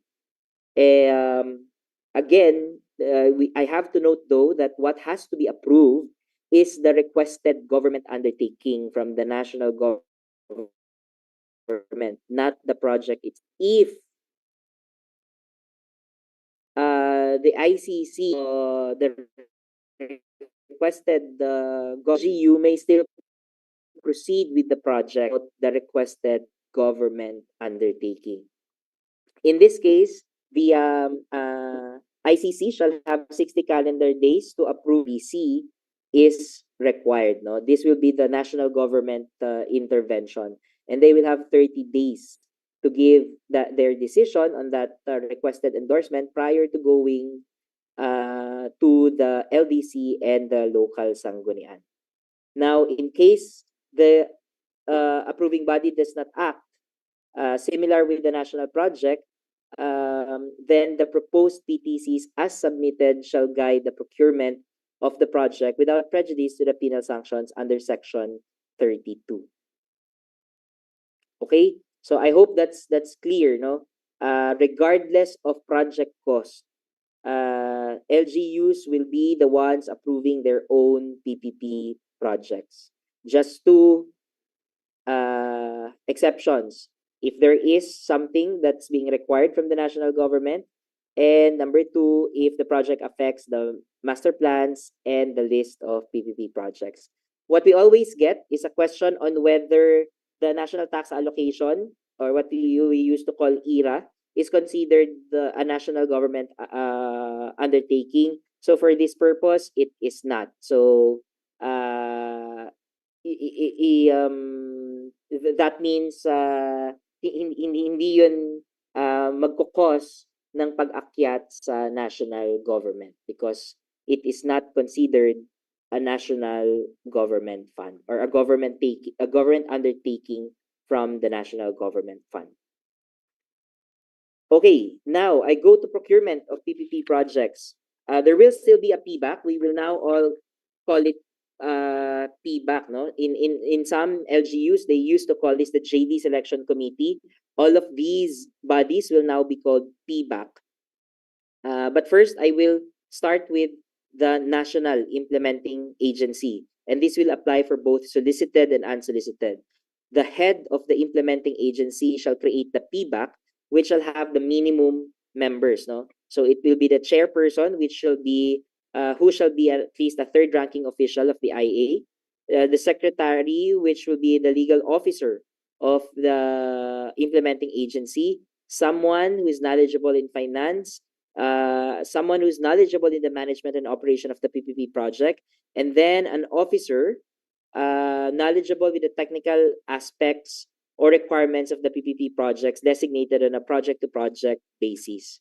There will also be non-voting members. So this would include the regulatory body concerned, the statutory council concerned, the PPP center, but only if we are not the procuring entity, and then a representative from the PCC. Observers will include COA, a representative from the association related to the project, and a representative from the facility users or accounting section. If we go to the next slide, for local implementing agencies, okay, this one applies to LGUs and LUCs, there will also be a minimum member, and it is still the head of the IA or the local chief executive who will create the PBAC. The chairperson will either be the administrator or at least a third-ranking permanent official. So this would be department heads, more or less. There shall be the treasurer or accountant of the local implementing agency, the planning and development coordinator or engineer of the local implementing agency, and then a legal officer. So there's an asterisk here, no? In case the local implementing agency does not have a legal officer, and we know some municipalities do not have legal officers, then the IA shall seek legal advice from either an external legal advisor or the legal officer of the next higher level of LGU to assist the PBAC. And then finally, a representative from the local sanggunian and two representatives from the local development council. The chairperson shall be the one to appoint any other voting members as the secretary of the PBAC. So doon sa tanong natin kanina kung as to whether the city engineering's the planning officer will still be the secretariat. So that is possible if it is a voting member of the PBAC. Now, there is also non-voting members for local PPPs. It will be a technical officer from the regulating body concerned if this is applicable, and a representative from the PPP Center if we are not the procuring entity. There will also be observers from the COA, the DILG Regional Office, the Regional Office of NEDA, the association-related representative, and the representative from the facility users or accounting association. Now, the question is, okay, so what are the roles of this minimum and then the non-voting and the observers? So first, the general roles and responsibilities. The PBAC shall be responsible for all aspects of pre-bidding and bidding process. So this would include the list that's shown on our screen. The general rule is that a quorum of the PBAC shall be composed of a simple majority of all voting members, okay, including the chairperson. So it does not include the non-voting members and the observers. The IA may constitute more than one PBAC, okay? It doesn't have to be just one PBAC. It could be a PBAC for, on a per project basis, as determined by the head of the implementing agency or the LCE in the case of LGUs. The head of the IA or the LCE in the case of LGUs may also include other members to the PBAC through an issuance of a formal office order. And then for solicited proposals, the bidding shall commence within 20 calendar days from the issuance of the notice of approval. Now, what are the rules for non-voting members? They are supposed to be consulted or be allowed to give advice or opinions to the voting members. Observers, on the other hand, cannot influence or attempt to influence the votes or actions of the voting members of the PBAC. Another thing that we want to highlight here, a failure of the PBAC to do the notification of at least 7 calendar days for the specific activities during the procurement shall be subject to the penal provisions of the code. Also, it needs to be clarified that the absence of non-voting members and observers shall not nullify the PBAC proceedings, provided they have been duly invited in writing. Non-voting members shall be allowed to submit their written advice or opinions, as I've mentioned earlier also. Okay? And then, I now go to the unsolicited proposal, and this is the last topic before we open the floor for questions. So, again, this was not the proposal of the executive branch. No, this framework that I am that I will be discussing to you is an offshoot of the long debates and deliberations in Congress. So the step one is whereas before unsolicited proposals are submitted to implementing agencies and LGUs, this time private proponents shall submit the unsolicited proposal to the PPP Center. Unsolicited proposals submitted to the IA shall not be considered as valid unless simultaneously or subsequently submitted to the PPP Center. The PPP Center shall issue the acknowledgement on the day of the receipt, provided that proposals submitted outside of business hours shall be acknowledged the following day.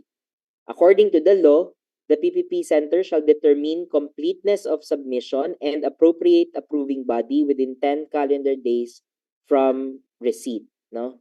So there has to be an issuance on the completeness check, which shall include but are not limited to the following: the feasibility study, the econ and financial model, the proposed parameters, terms, and conditions for the project that will be sufficient to guide the decision of the IA, and the project site plan.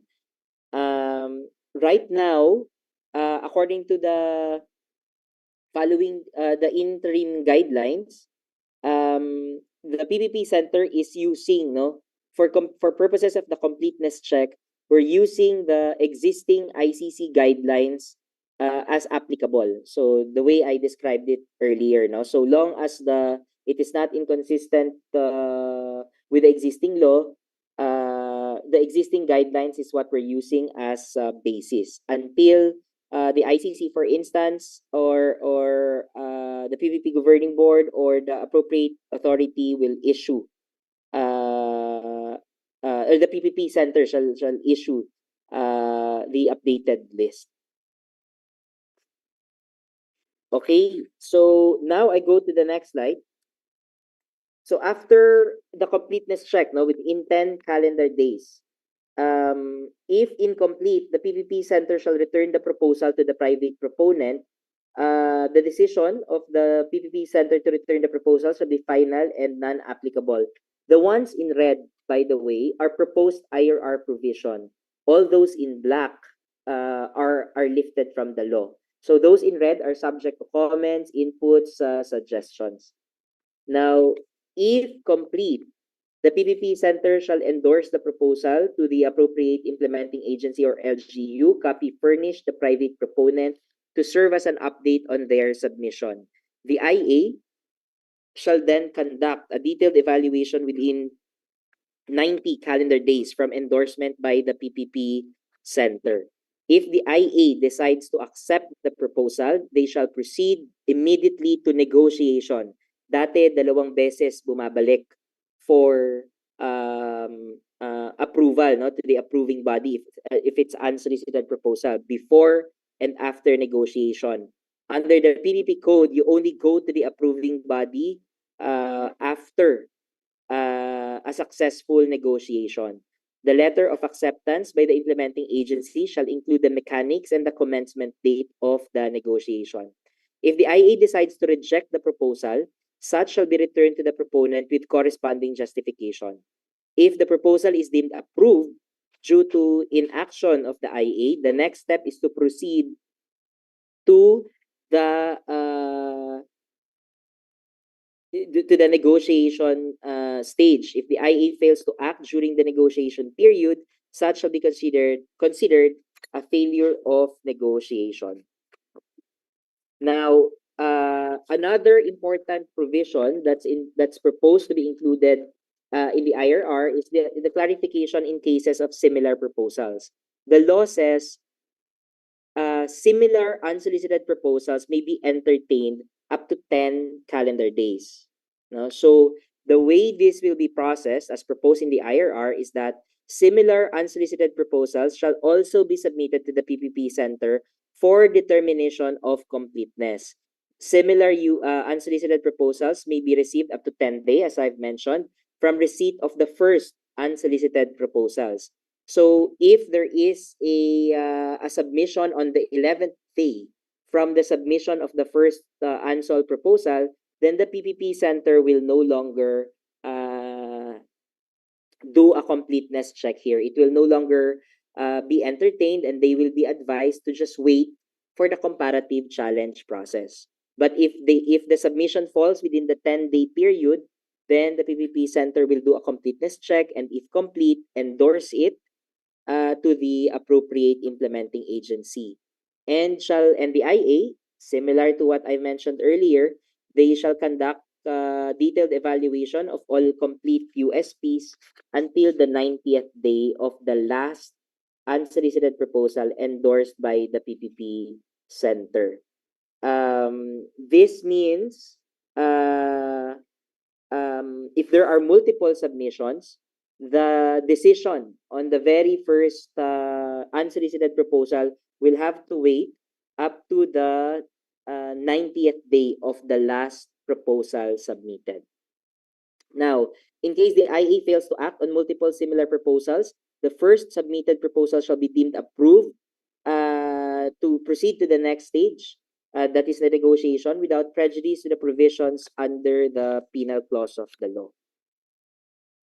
If we go to the next stage, that will be negotiation. The law says there's a maximum of 150 calendar days. In the proposed IRR, the proposal is to set the negotiation period to be conducted within 80 calendar days, but not less than 30 days.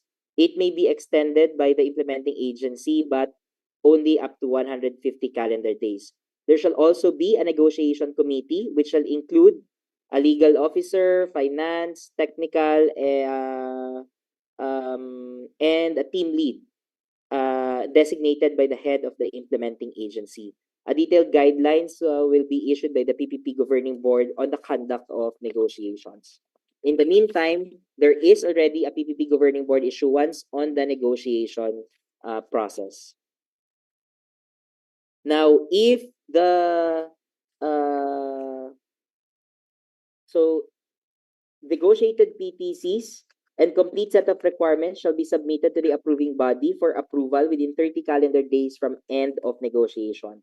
For projects whose approving body is the head of the implementing agency, so after the successful negotiation, the head of the implementing agency will confirm the completeness of the requirements and approve the negotiated PTCs.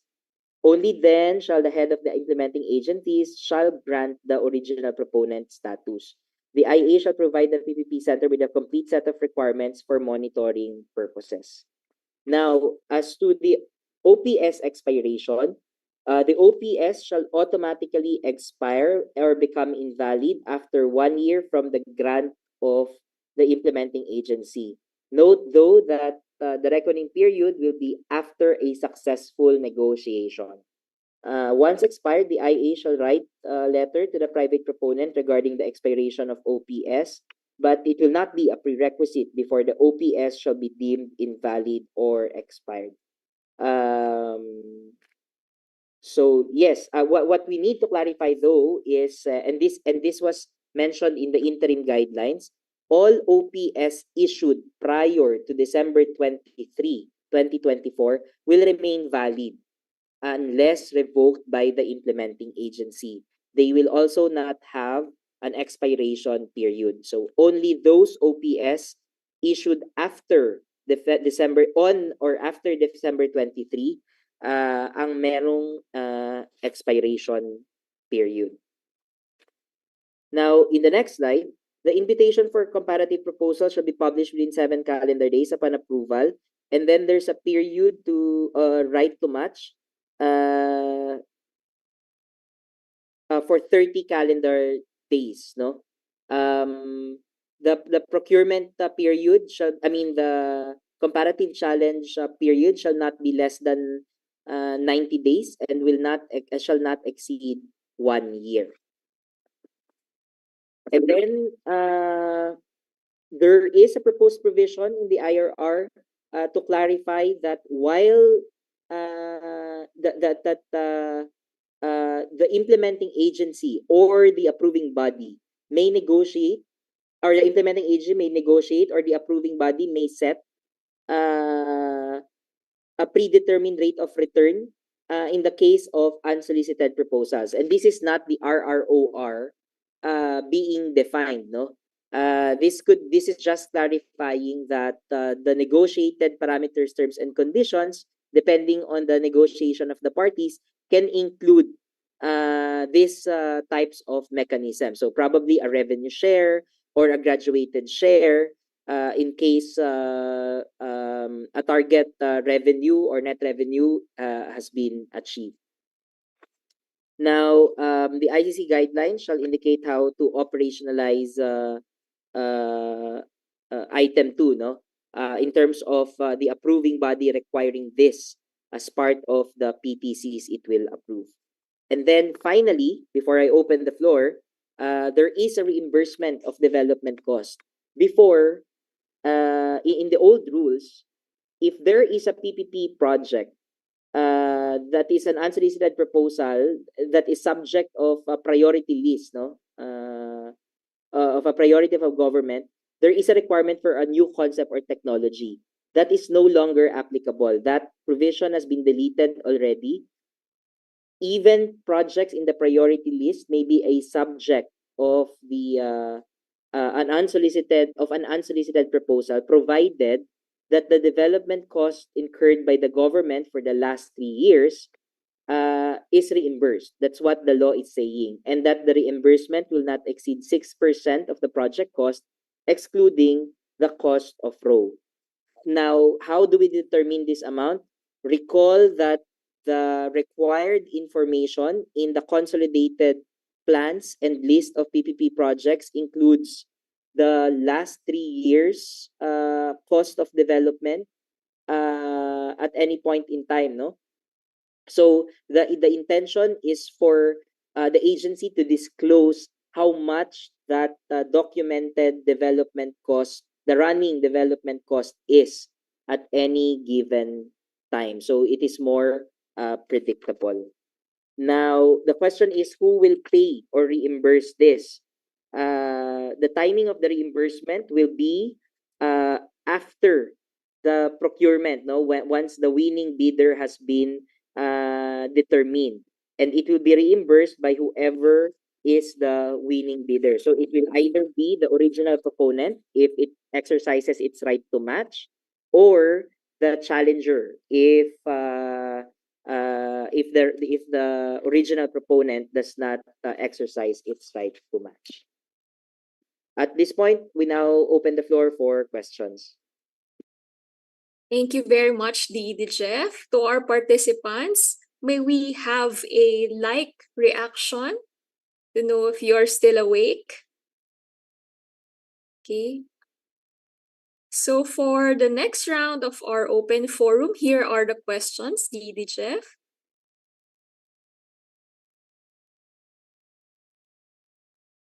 These are two related questions. So first is from SMLC Legal. What is the legal basis for only requiring the determination of reasonable rate of return only in the case of single complying bid? Provision seems unprecedented. From Attorney Lerma Advincula of the Asian Development Bank, what is the rationale behind applying the RROR requirement only to solicited projects with single complying bid to the exclusion of unsolicited proposals stated in Section 9 of the PPP Code? This deviates from BOT Law IRR Section 2.8, Section 10.6.b, which makes the RROR also a requirement for unsolicited proposals. The BOT Law IRR categorized solicited with single complying bid and unsolicited unsols under the same category or negotiated contracts, thereby making sense that the RROR requirement applies to both. Yes, thank you for these questions. So the legal basis is the law, as I've mentioned earlier. The law only had an active requirement to set the RROR as defined only for single complying bid. It did not mention anything for unsolicited proposals, for instance, and those that have undergone yung a procurement that includes more than one complying bid. Now, in terms of deviation and the rationale, I will so as not to what do you call this, misquote, no, our legislators who deliberated on this. I would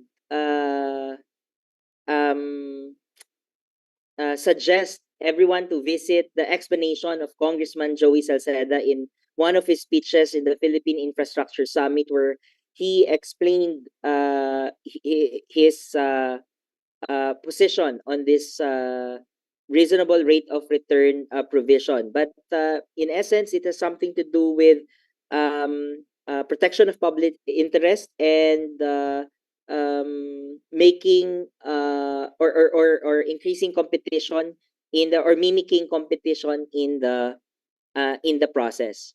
Now, in terms of deviation to the BOT law, yes, we confirm that this deviates from the old principle. But the IRR, as I've shown in one of the slides I presented, will be clear that while not required, it is not prohibited, or the parties may negotiate for a reasonable for a rate of return or some form of a clawback as part of the PTCs for unsolicited proposals. So that is the approach that the IR committee is taking. No, in terms of the hard requirement, it will only be for single complying bid. but for the rest, it will be on a per PTC based or based on the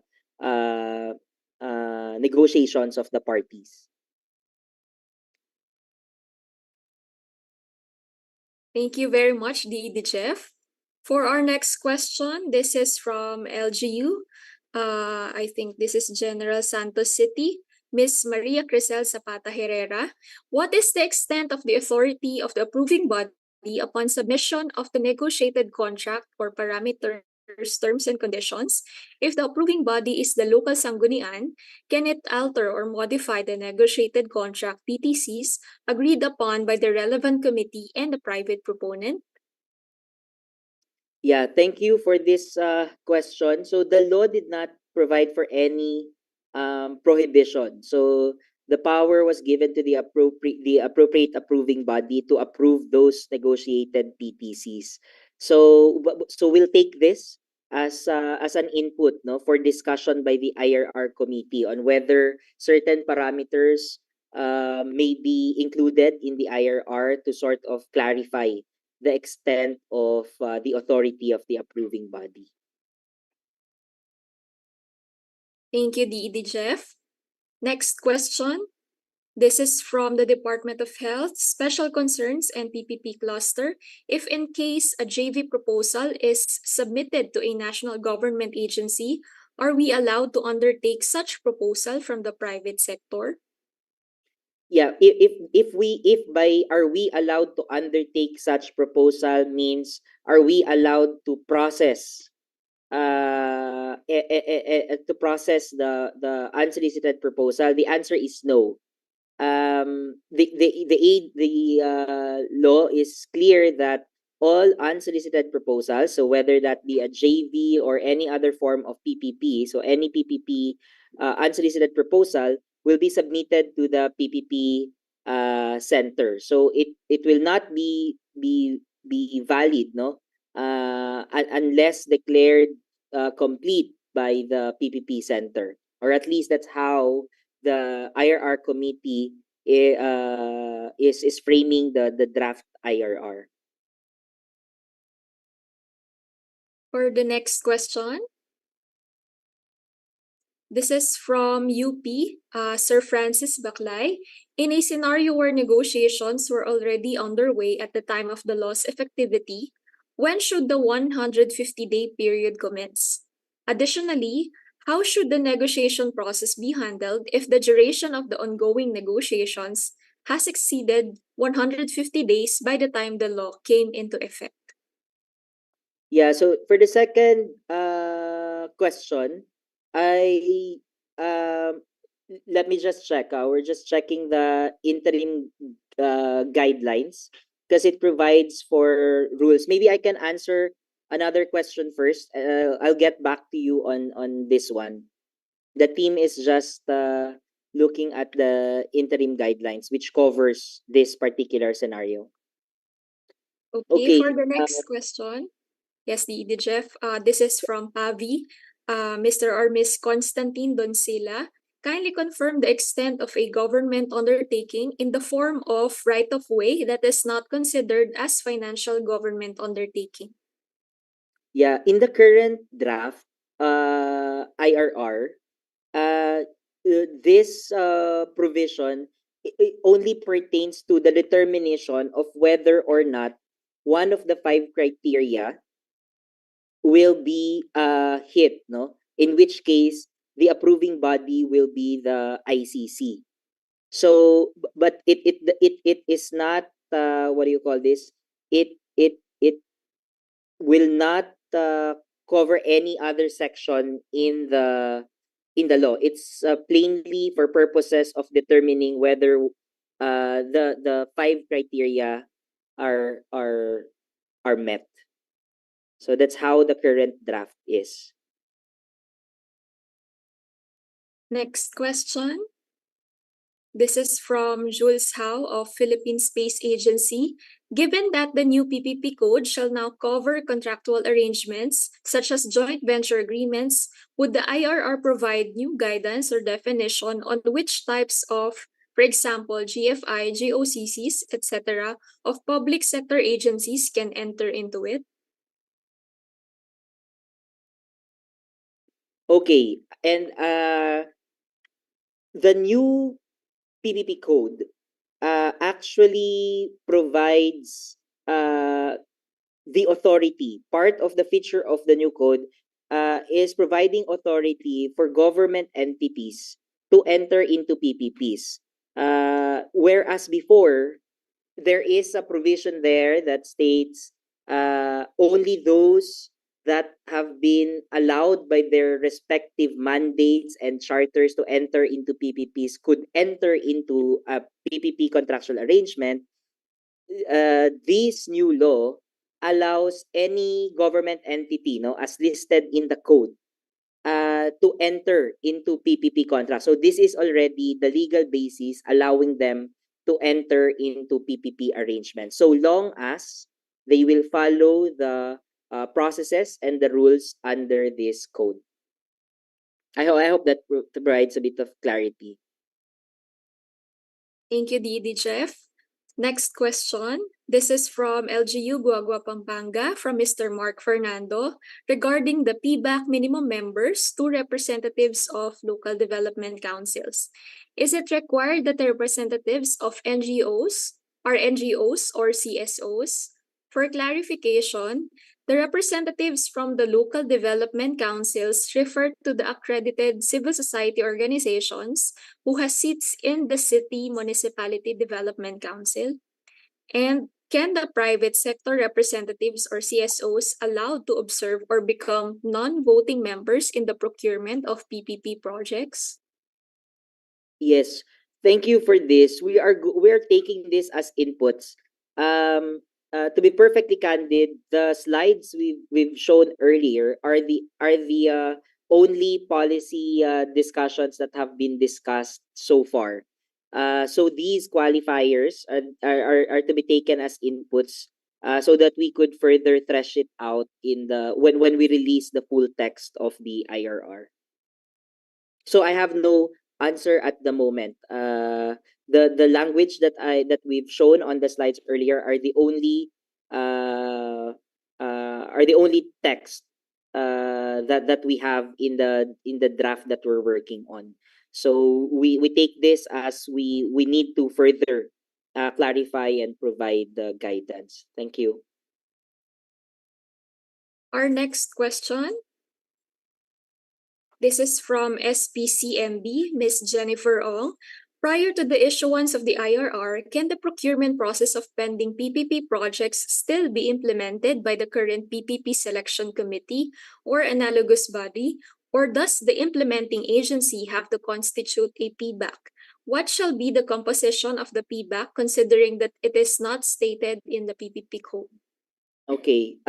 It will depend on at what specific stage is the project in when the law became effective. So if and we can refer to the transitory provision of the law and the slides that I showed earlier, as well as the interim guidelines that was issued by the PPP governing board. The answer will vary depending on the nature of the project, whether it's solicited or unsolicited, or where it is exactly in the stage. But the principle is the same, no? The processes at which where the project is in when the law became effective is valid. The PPP code will apply to the next stage. So that is the sort of the decision parameter. So in this question, if there is already it depends, no? If there is already an issued bidding rules. So prior to that, can the procurement process of pending PPP still be implemented by the current PPP selection committee? I'm not sure whether the current PPP selection committee here means there is already a created selection committee because there is already an ongoing bidding. If there is already an ongoing bidding before the law became effective, then that body remains effective and valid, and so are the rules the bidding rules that were issued to the private proponents and prospective bidders. PPP code will apply after the procurement stage. So that is how I would answer this question. But for a more specific answer and on a per project basis, it is best to visit the transitory provision and the interim guidelines that was issued by the PPP governing board. Thank you. Thank you very much, Jeff. Next question. This is from MLO, Mr. or Miss Miket Chato. Can prospective private sector partners already submit unsolicited proposals for completeness check while the PPP code IRR is still pending? If so, to whom within the PPP center should we submit the unsolicited proposal? What address and attention to email address, etc.? Okay. Yes, and this is posted in our frequently asked questions page. We have received actually some unsolicited proposals already, and the completeness check that we're using is the ICC checklist as applicable. As mentioned earlier, those that are still applicable are the items that we're looking at. To whom it would be, you can address it to our the head of the implementing agency. But I think what we're going to do is we'll probably issue an official notice, no, for the public as to which specific implementing agency. But internally, I mean, at the moment, you can address it to the head of the implementing agency, and that's ED Cynthia Hernandez. And I think the email is in our official website as well. Thank you. Thank you very much, Jeff. Next question. This is from Sir Joey Pastrana of Napocor regarding the two 90-day periods in Section 10D2 of the PPP Code and Section 10A respectively. Read together, does this means that an unsolicited proposal will only be deemed automatically approved if an implementing agency fails to evaluate the unsolicited proposal within 180 days from the date the unsolicited proposal is found complete? Also, are the evaluation and negotiation periods told when the implementing agency requires additional documents, requirements, or clarifications from the private proponent?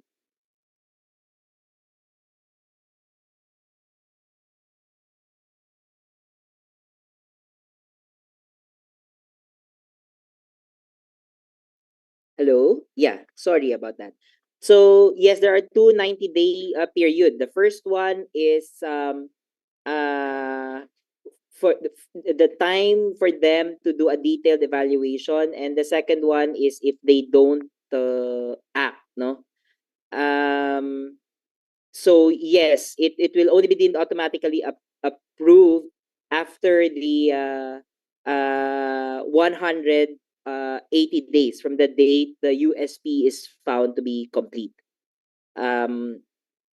Second question is, are the evaluation and negotiation periods told when the IA requires additional documents, requirements, or clarifications from the private proponent?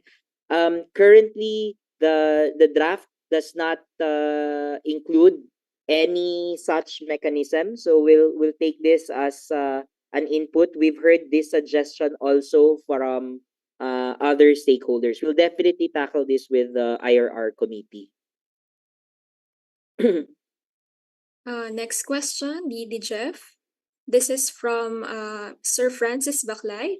In a scenario where negotiations were already underway at the time of the law's effectivity, when should the 150-day period commence? Additionally, how should the negotiation process be handled if the duration of ongoing negotiations has exceeded 150 days by the time the law came into effect? So this question was the one we skipped earlier. Oh, yes, yes. So if the negotiation has commenced before December 23 and is still ongoing when the law became effective, this will fall under Rule 4.6 of the interim guidelines. No?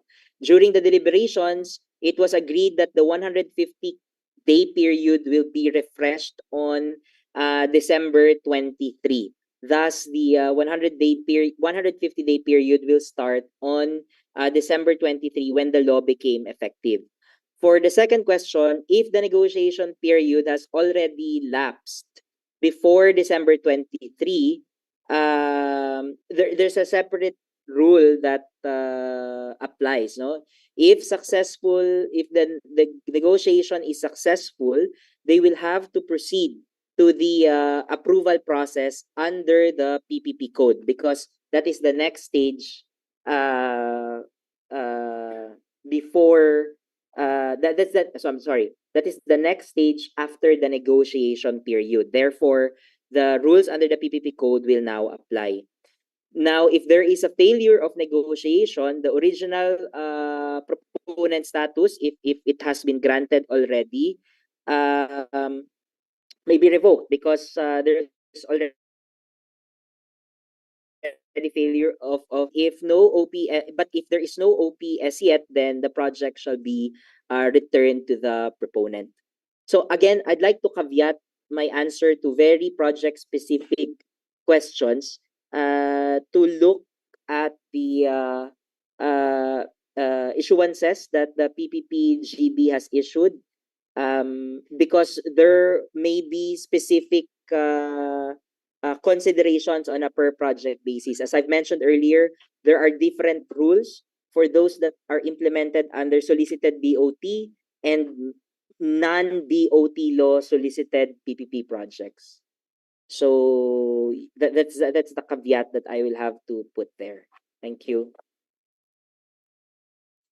Thank you very much, 𝐷-𝐸𝐷-Jeff. So that ends the open forum and the discussion of 𝐷-𝐸𝐷-Jeff. Let us give him a virtual applause. Thank you, everyone. Thank you very much, 𝐷-𝐸𝐷-Jeff. So at this point, I'd like to thank everyone again for a lot of questions and recommendations that the PPP Center and the Secretariat have been receiving in the chat window. So if there are questions that will not be answered at this point within the duration of our activity, please be assured that we have documented them and we will be providing responses. So let's have a 3-minute break before we proceed with the third part of the discussion on the PPP Code salient provisions. Thank you very much, everyone.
now proceed with the third part of the discussion to discuss the last part of the salient provisions under the PPP Code of the Philippines.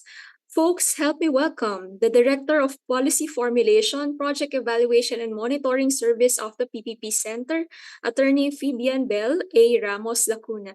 Director Phoebe. Thank you, Gladys. Good afternoon, everyone. So I will be presenting to you the last block of topics that was presented earlier by the 𝐸𝐷. So this is shown on your screen. We will be discussing first the salient points of the proposed IRR provisions on the review and approval of PPP contracts, and then the protest mechanism, the PPP risk management fund, and then we will go to monitoring of PPP projects, regulation of tariff, investment incentives, and other major provisions. So we are very cognizant of the time, no? We have, I think, a little more than 20 minutes, but we would like to give sufficient time to get your questions, suggestions, comments, inputs regarding these topics. So the last part on other major provisions, it will just be very, very quick, and we will no longer be presenting details for that part, the topic, the 16th topic. So without any further ado, let's proceed. Next slide, please. Okay, so on the topic of review and approval of PPP contracts, shown on your screen now are just those items that are provided in the law. So in the law, it's required there that there be clearances prior to the approval of the final draft contract by the head of the implementing agency. And these clearances are actually the same when it project. The only difference being the clearance from BP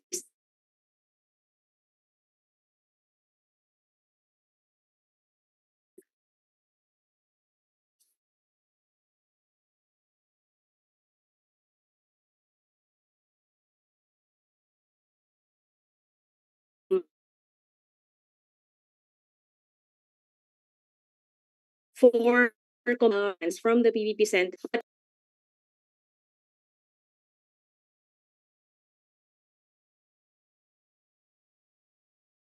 Hi, everyone. Let us wait for Director Phoebe to fix her internet connection. She's just having a little bit of technical issues.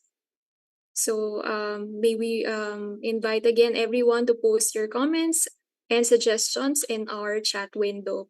In a bit, we will also be posting the link to the evaluation form. Thank you. Thank you, Gladys. So sorry for that technical difficulty. Gladys, which part was the last clear part that I was heard?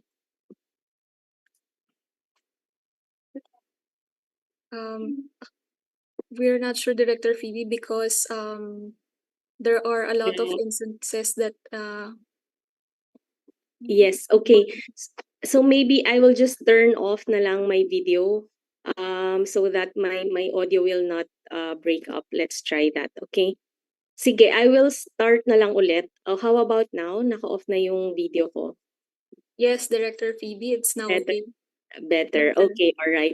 I'm so sorry to our participants, but I will request na lang din po that we turn off na lang muna our video so that my bandwidth will be focused on the audio para po hindi ako mag-break up.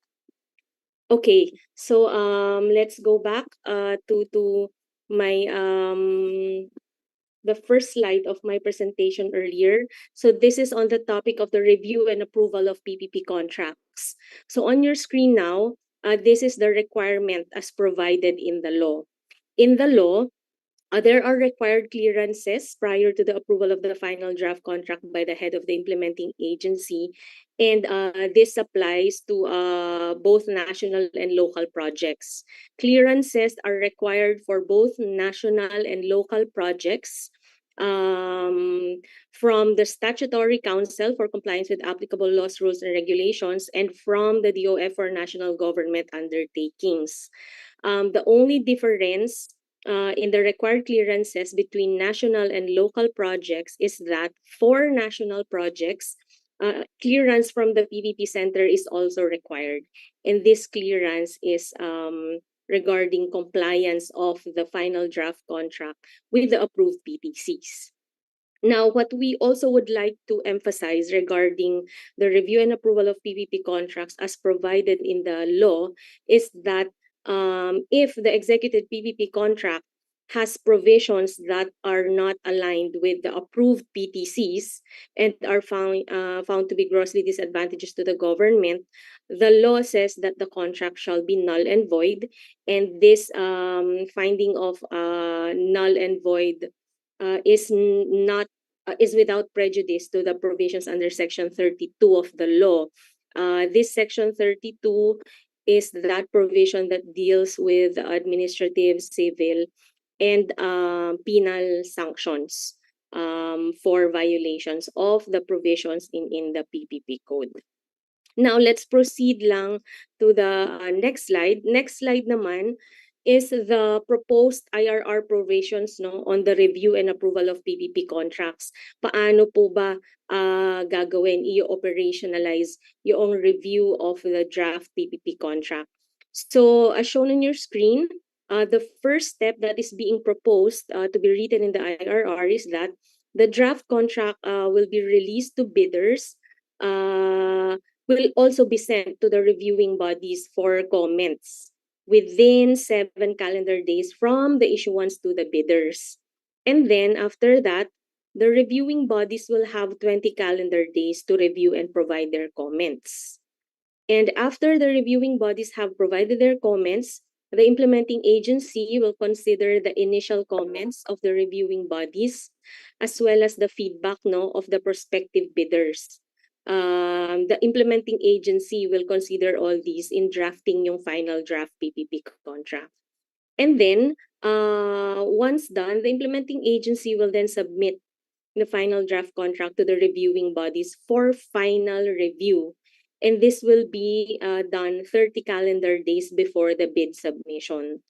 After this, the reviewing bodies will have another 20 calendar days to review yung contract. So, parang ito na yung final look from the reviewing bodies. After that final look, magkakaroon ng final letter. The reviewing bodies will have to send a final letter, which will be considered as their clearance for the contract. And for this one, it is being proposed to be included in the IRR that any unfavorable comments made by the Statutory Council shall not be deemed a prima facie evidence or claim that will be sufficient to sustain a judgment in favor of the issue it supports.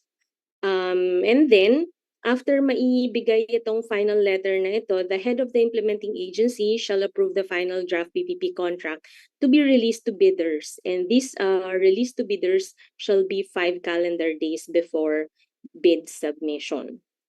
So, ayan, step by step po siya.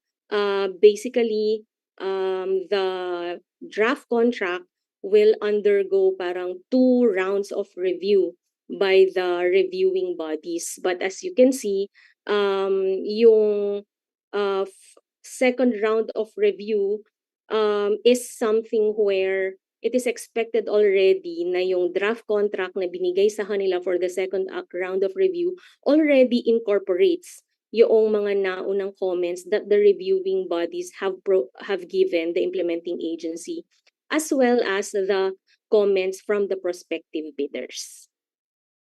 So, that's it for the review and approval of PPP contracts. Sige, next topic tayo. Sige. Next topic is on the protest mechanism naman. So, in the law, the law only states that the mechanism for protest shall be resolved in a period not exceeding 45 calendar days. Now, for national projects, it is suggested to be indicated in the IRR that the process is going to be like this. So for national projects, merong 3 stages tayo ng protest. First stage would be a motion for reconsideration to the PBAC, filed within 3 calendar days from receipt of the notice and 7 calendar days for the PBAC to decide. And the next stage would be an appeal to the head of the implementing agency, which should be done within 3 calendar days from receipt of the decision on the motion for reconsideration. And then the head of the implementing agency will have 20 calendar days to decide. And then finally, the last step would be an appeal to the department secretary if applicable. If the implementing agency has a department secretary or of its mother agency. So for this one, similar to the previous 2 steps, within 3 calendar days from receipt ng decision on appeal, kailangan maiakyat to the department secretary. And then 20 calendar days for the secretary to decide. Now, for local projects naman, the proposed operationalization of this is just 2 stages. So, motion for reconsideration ulit, MR, to the PBAC, same periods, filed within 3 calendar days from receipt of notice, and then 7 calendar days for the PBAC to decide. And then the next stage, the next and last stage would be the appeal to the LCE already. Which is to be submitted or filed within 3 calendar days from receipt of MR. And then merong 30 calendar days yung LCE natin to decide. Now, we would like to note that in the proposed IRR for the PPP code, the matter of appeal fees, yung pag-file ng appeal fees, would apply only doon sa second and third stage when it comes to national PPP projects. So, yung sa motion for reconsideration, hindi siya mag-a-apply. Actually, same siya sa local PPP projects. We are not proposing na may appeal fees sa motion for reconsideration, but only for the appeal to the local chief executive. And then, for both national and local PPP projects, it is proposed to be indicated in the IRR that no party shall be allowed a second motion for reconsideration for the decision of the PBAC. So only one motion for reconsideration will be allowed. And then, any motion for reconsideration or appeals will not stay or delay the bidding process. And this is in accordance with what is written in the law. Itong shall not stay or delay the bidding process. Another that it is proposed to be reflected in the IRR na reiteration ng nasa law is that no award shall be made until a decision on any pending appeal is rendered. These ones will ensure that projects are not delayed. Okay, next topic would be the Risk Management Fund or the RMF. So in the law, a creation of a risk management fund is provided, and that RMF in the law is a facility for the payment of contingent liabilities arising from PPP projects. And in the law, ang sabi doon, this RMF shall be sourced from the General Appropriations or the GAA, yung usual budget ng government, from income from existing PPP projects, and also from other sources as may be determined by the Development Budget Coordination Committee or the DBCC. This actually, itong RMF is an institutionalization ng existing na nating interagency technical working group on contingent liabilities, but now we will be calling it RMF. And in the law, we would like to emphasize that while the RMF covers national projects, the law also provides that for local projects, the LGUs may access yung yung RMF for the national government subject to payment of contributions. So dapat mag-contribute din ang LGUs natin in order for them to access yung RMF. And of course, another option for the LGU is to establish its own fund similar to the national RMF, subject to guidelines that the PPP Governing Board may issue later on. Now, for the IRR of the PPP code, what is being proposed is to provide some clarity doon sa coverage ng RMF natin. And one proposal to provide this clarity is that yung coverage of the RMF, meaning a project shall be considered as already being covered under the RMF 20 calendar days upon confirmation ng implementing agency's first payment of contribution. Another clarity that the IRR is being sought to provide is that contingent liabilities from events specified in a PPP contract that occurred prior to the coverage date shall not be covered by the fund except for exceptional and urgent circumstances as identified by the DBCC in the guidelines it shall issue. Now, pagdating naman po sa rules and procedures on how to tap the RMF, it is being proposed in the IRR that the PPP Center, in coordination with NEDA, DOF, DBM, shall issue guidelines for this.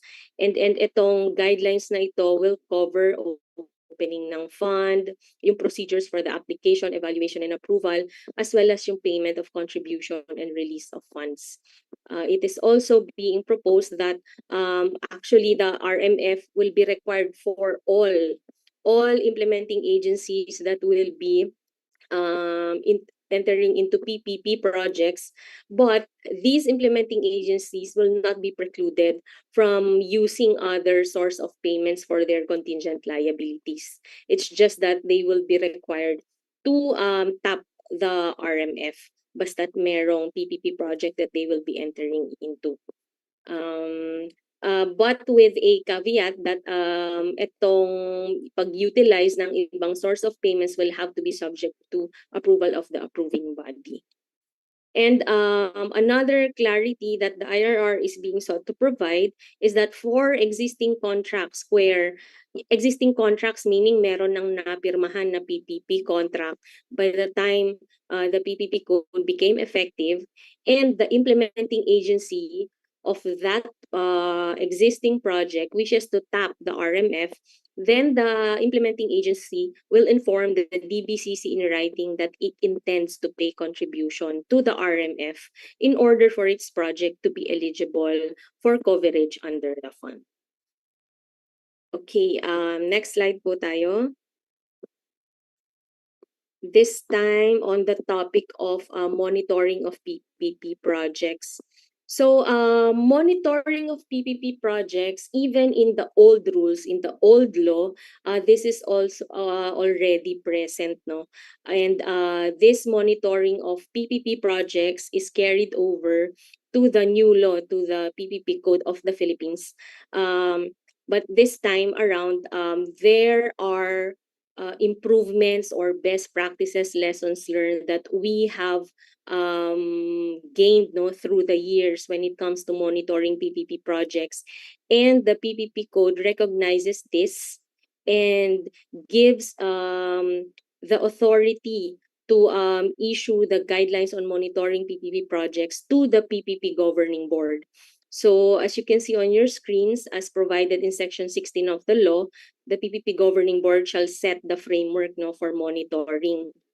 And this framework for monitoring will cover not just reporting of the progress ng PPP projects, but pati na rin their expected benefits and outcomes, and also the appropriate penalties for non-compliance to such requirements. Right now, actually ongoing na rin yung pag-craft ng guidelines na ito on the framework for monitoring PPP projects. Right now we see it as covering both national and local PPP projects. And as all PPP Governing Board issuances undergo, rest assured that ito namang guidelines na ito will also be subject to stakeholder consultations later on. Okay, next slide. Now, next on your screens is the slide on the topic of regulation of tariff. So this one po, the law, the PPP code, it establishes now a predictable tariff regime that safeguards public interest. In the past po kasi, the framework that the Philippines has when it comes to regulation of tariff in PPP projects, mixed po siya, no? It's a mix of regulation by contract and regulation by authority. So what happens is that the PPP contracts include a parametric formula which will supposedly be followed in the adjustments of tariffs, fees, and charges. However, given that we also have regulatory bodies in the Philippines whose authorities are also vested by laws, itong mga adjustments na ito sa tariffs, fees, and charges, before they will have to be implemented, have to be approved nitong mga regulatory bodies natin. And we all know by experience, it's not always. Actually, mas marami nga yata yung beses na hindi na susunod or hindi na-approve ng regulatory bodies yung adjustments per the parametric formula written in the contract. And that situation is not good because on the part of the government, that results to contingent liabilities. On the part naman ng private sector, that signifies uncertainty. And then when there is a big uncertainty, lalo na sa adjustment ng fees, especially in cases where the tariffs, fees, charges is the way that the private sector will be able to recoup its investment. Medyo it's not good signaling, no. It will have a negative effect on the participation of the private sector when it comes to PPPs. And so our legislators, in coming up with the provision on regulation of tariffs in the PPP code, they really wanted to establish a predictable tariff regime, which will at the same time safeguard public interests. And so therefore, on the left side of your screens, itong box on the left side, the law provides that all regulatory bodies charged with approval of initial tolls, fares, fees, rentals, and charges shall, number one, publish guidelines and frameworks, no, for tariff rate, including yung consultations, review, and approval that will have to be done.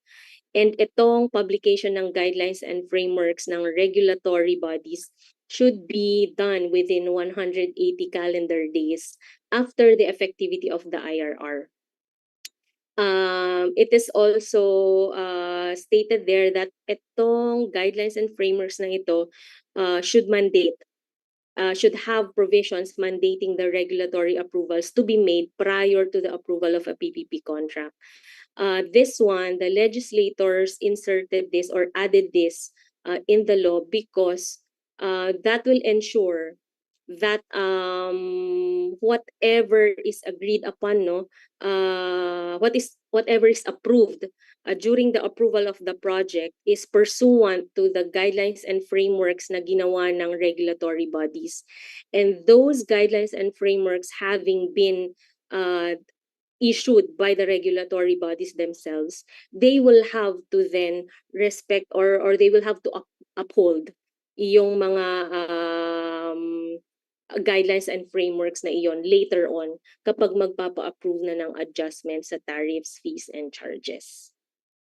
The law also provides that in the absence of appropriate regulatory body, initial tariff rates shall be as stipulated in the contract. And that in the case of local PPP projects, yung implementing agencies natin ng local projects may opt to establish their own local rate setting body, subject of course to the approval by the local sanggunian. Now, in the IRR of the PPP code, it is being proposed na apart from requiring that the provisions in the regulatory guidelines and frameworks require that the regulatory approvals be made prior to the approval of the project, na maisama din ito pang mga other minimum provisions, no? It's on your screen on the right side, letter I to VII. So it's being proposed na lahat ng guidelines and frameworks ng regulatory bodies will include provisions on yung timing. So the approval should, ayan na nga, be made prior to approval. Number 2, that during the implementation period, si private partner shall have the right to file the application, yung procedure, the publication and hearings, and the framework rules parametric formula, pati na rin rules on the decision and order and the appeal process. Not on your screens, but also part of the proposed IRR of the PPP code is that the PPP Center will be tasked to identify an initial list of regulatory bodies that will be required to issue the regulatory frameworks. And as we go on later on through the years in implementing the PPP code, if there is going to be more regulatory bodies that will have to be added to the list, then they will be added to the list. Okay, sige, next slide po tayo. This is now on the topic of investment incentives.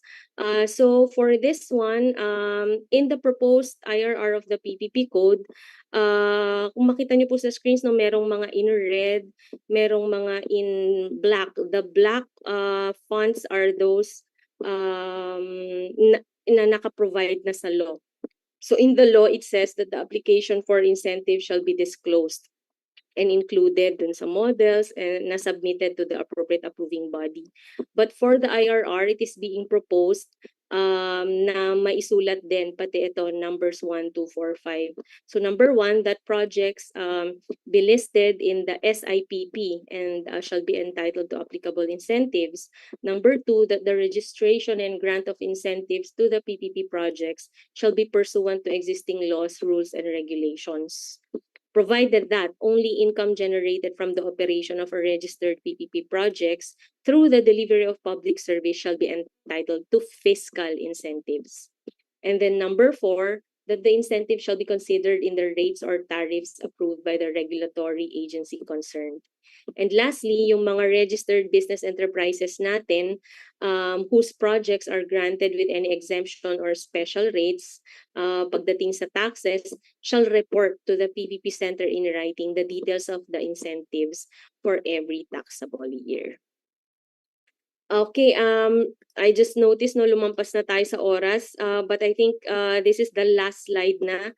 So in the proposed IRR for the PPP code, it is also being proposed na magkaroon ng clearer rules on variation, divestment, contract termination, and yung investment recovery scheme nung project, as well as institutionalization of PPP best practices, such as dispute avoidance and ADR mechanisms, yung contract management risk mitigation plans natin, wind-up transfer measures, use of ICs, alternative sources of financing, and adoption of land value capture strategies.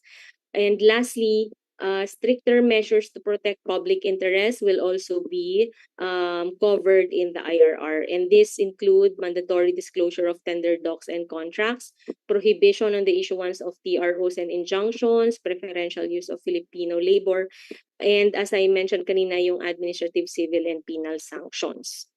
I think that's the last slide. Thank you very much for listening, everyone. I will now give the floor to Gladys for the open forum. Thank you very much, Director Phoebe.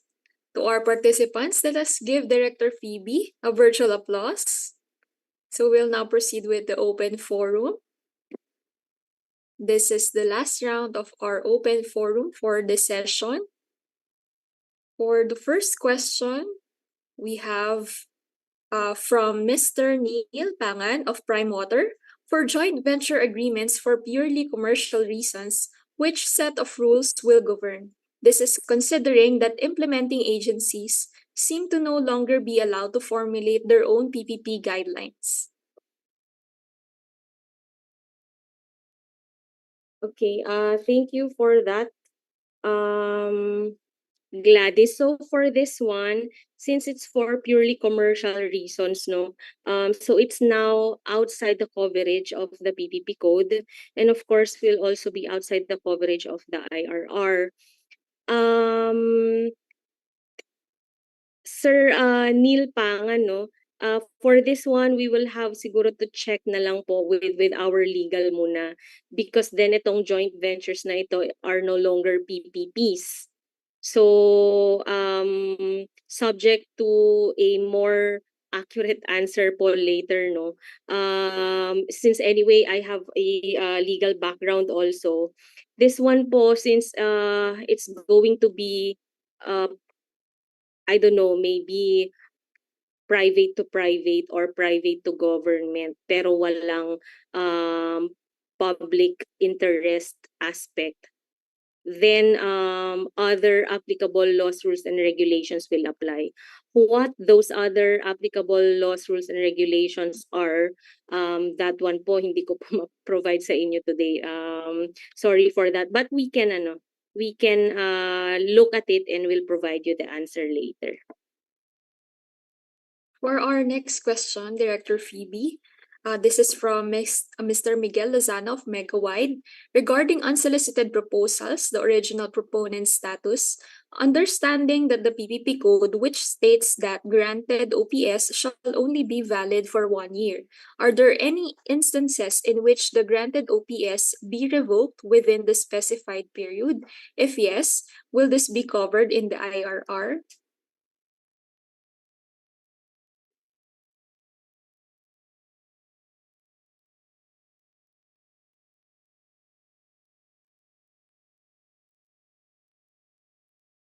Hello.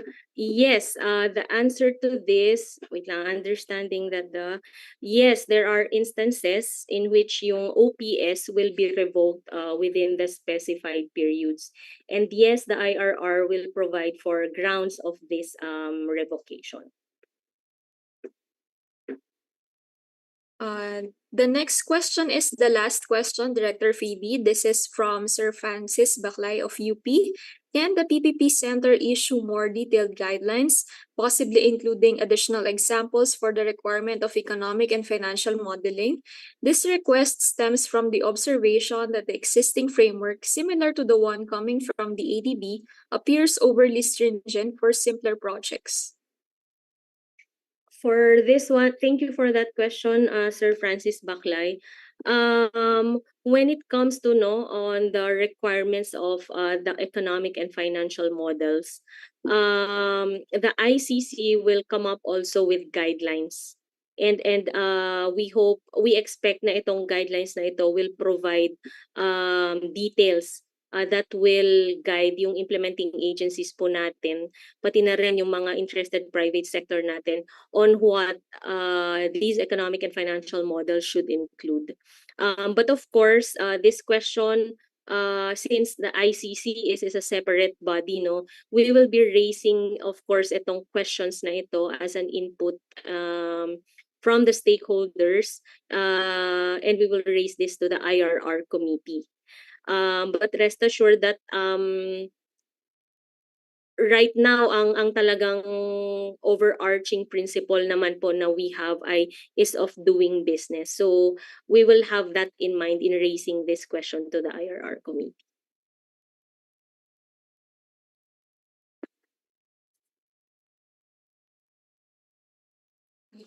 Thank you very much, Director Phoebe, and to all our participants for your questions and recommendations. Let us give Director Phoebe a virtual applause again. So this ends the discussions on the salient provisions of the PPP code. So now we will proceed with the next part of our session. Again, we thank all of our participants. If you have additional inquiries and suggestions, we would be glad to receive them. You may scan this QR code or follow the link. We will also be sending the link to the participants who accomplish the attendance form. So for our final reminders,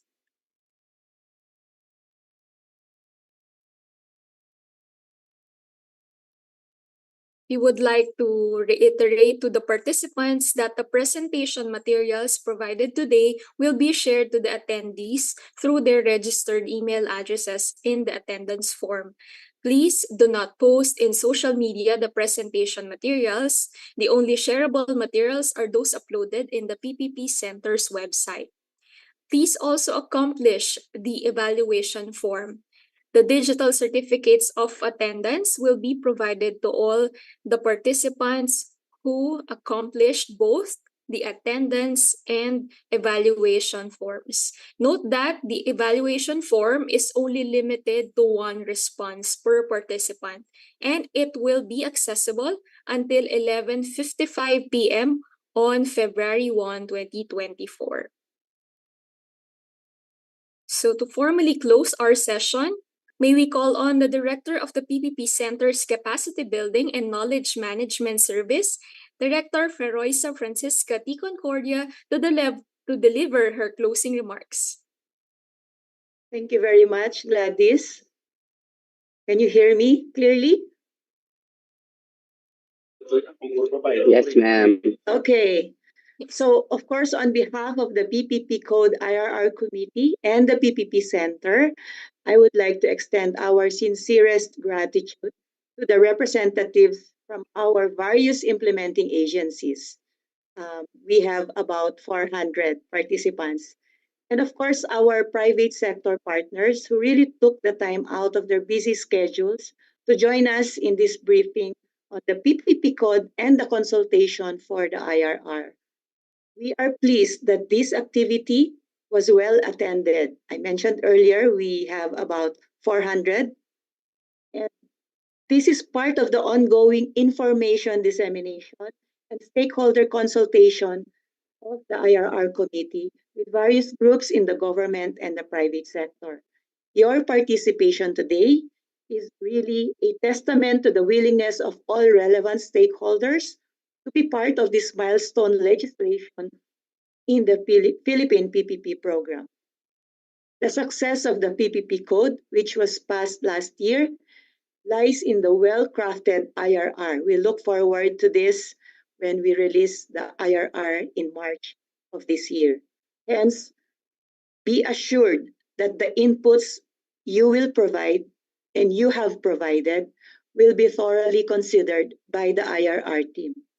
We hope today's session also provided you with valuable updates and information on the PPP code that will contribute to your future initiatives in the development and processing of PPP projects. Exchanges like these foster collaboration and learning, enabling us to collectively strengthen our approaches towards sustainable and inclusive growth through PPPs. We commend the efforts of the PPP Code IRR committee members, as well as the PPP Center team, in organizing this activity to widen the reach of the new law and gather inputs and insights for the crafting of the IRR. We at the PPP Center, together with our fellow member agencies of the PPP Code IRR Committee, will continue to promote awareness on the PPP Code and equip and assist stakeholders with the knowledge and skills necessary to participate in the country's PPP program.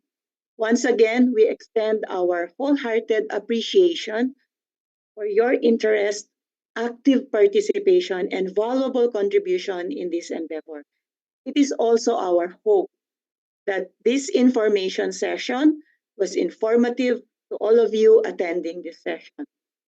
If you have further questions, please do email us, reach out to our organizing team, and through the official channels that we have provided. We look forward to seeing you again in our future endeavors as part of the PPP program and the success of potential PPP projects under the PPP Code of the Philippines. Good afternoon And once again, thank you. Magandang hapon po sa ating lahat. Maraming salamat. Thank you very much, Director Royce. So let us give her a virtual applause.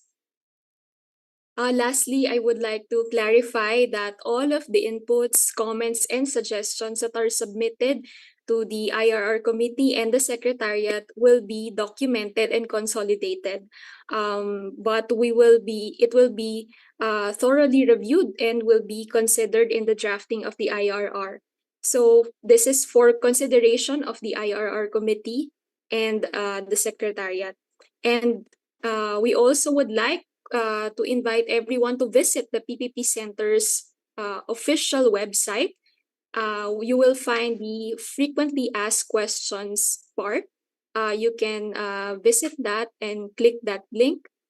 And then you may send additional questions, comments, and recommendations and find other relevant answers to your clarifications. So may we invite again our Zoom participants to open our cameras for the last group photo.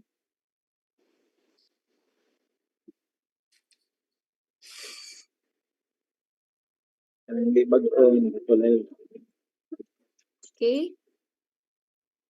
Ready?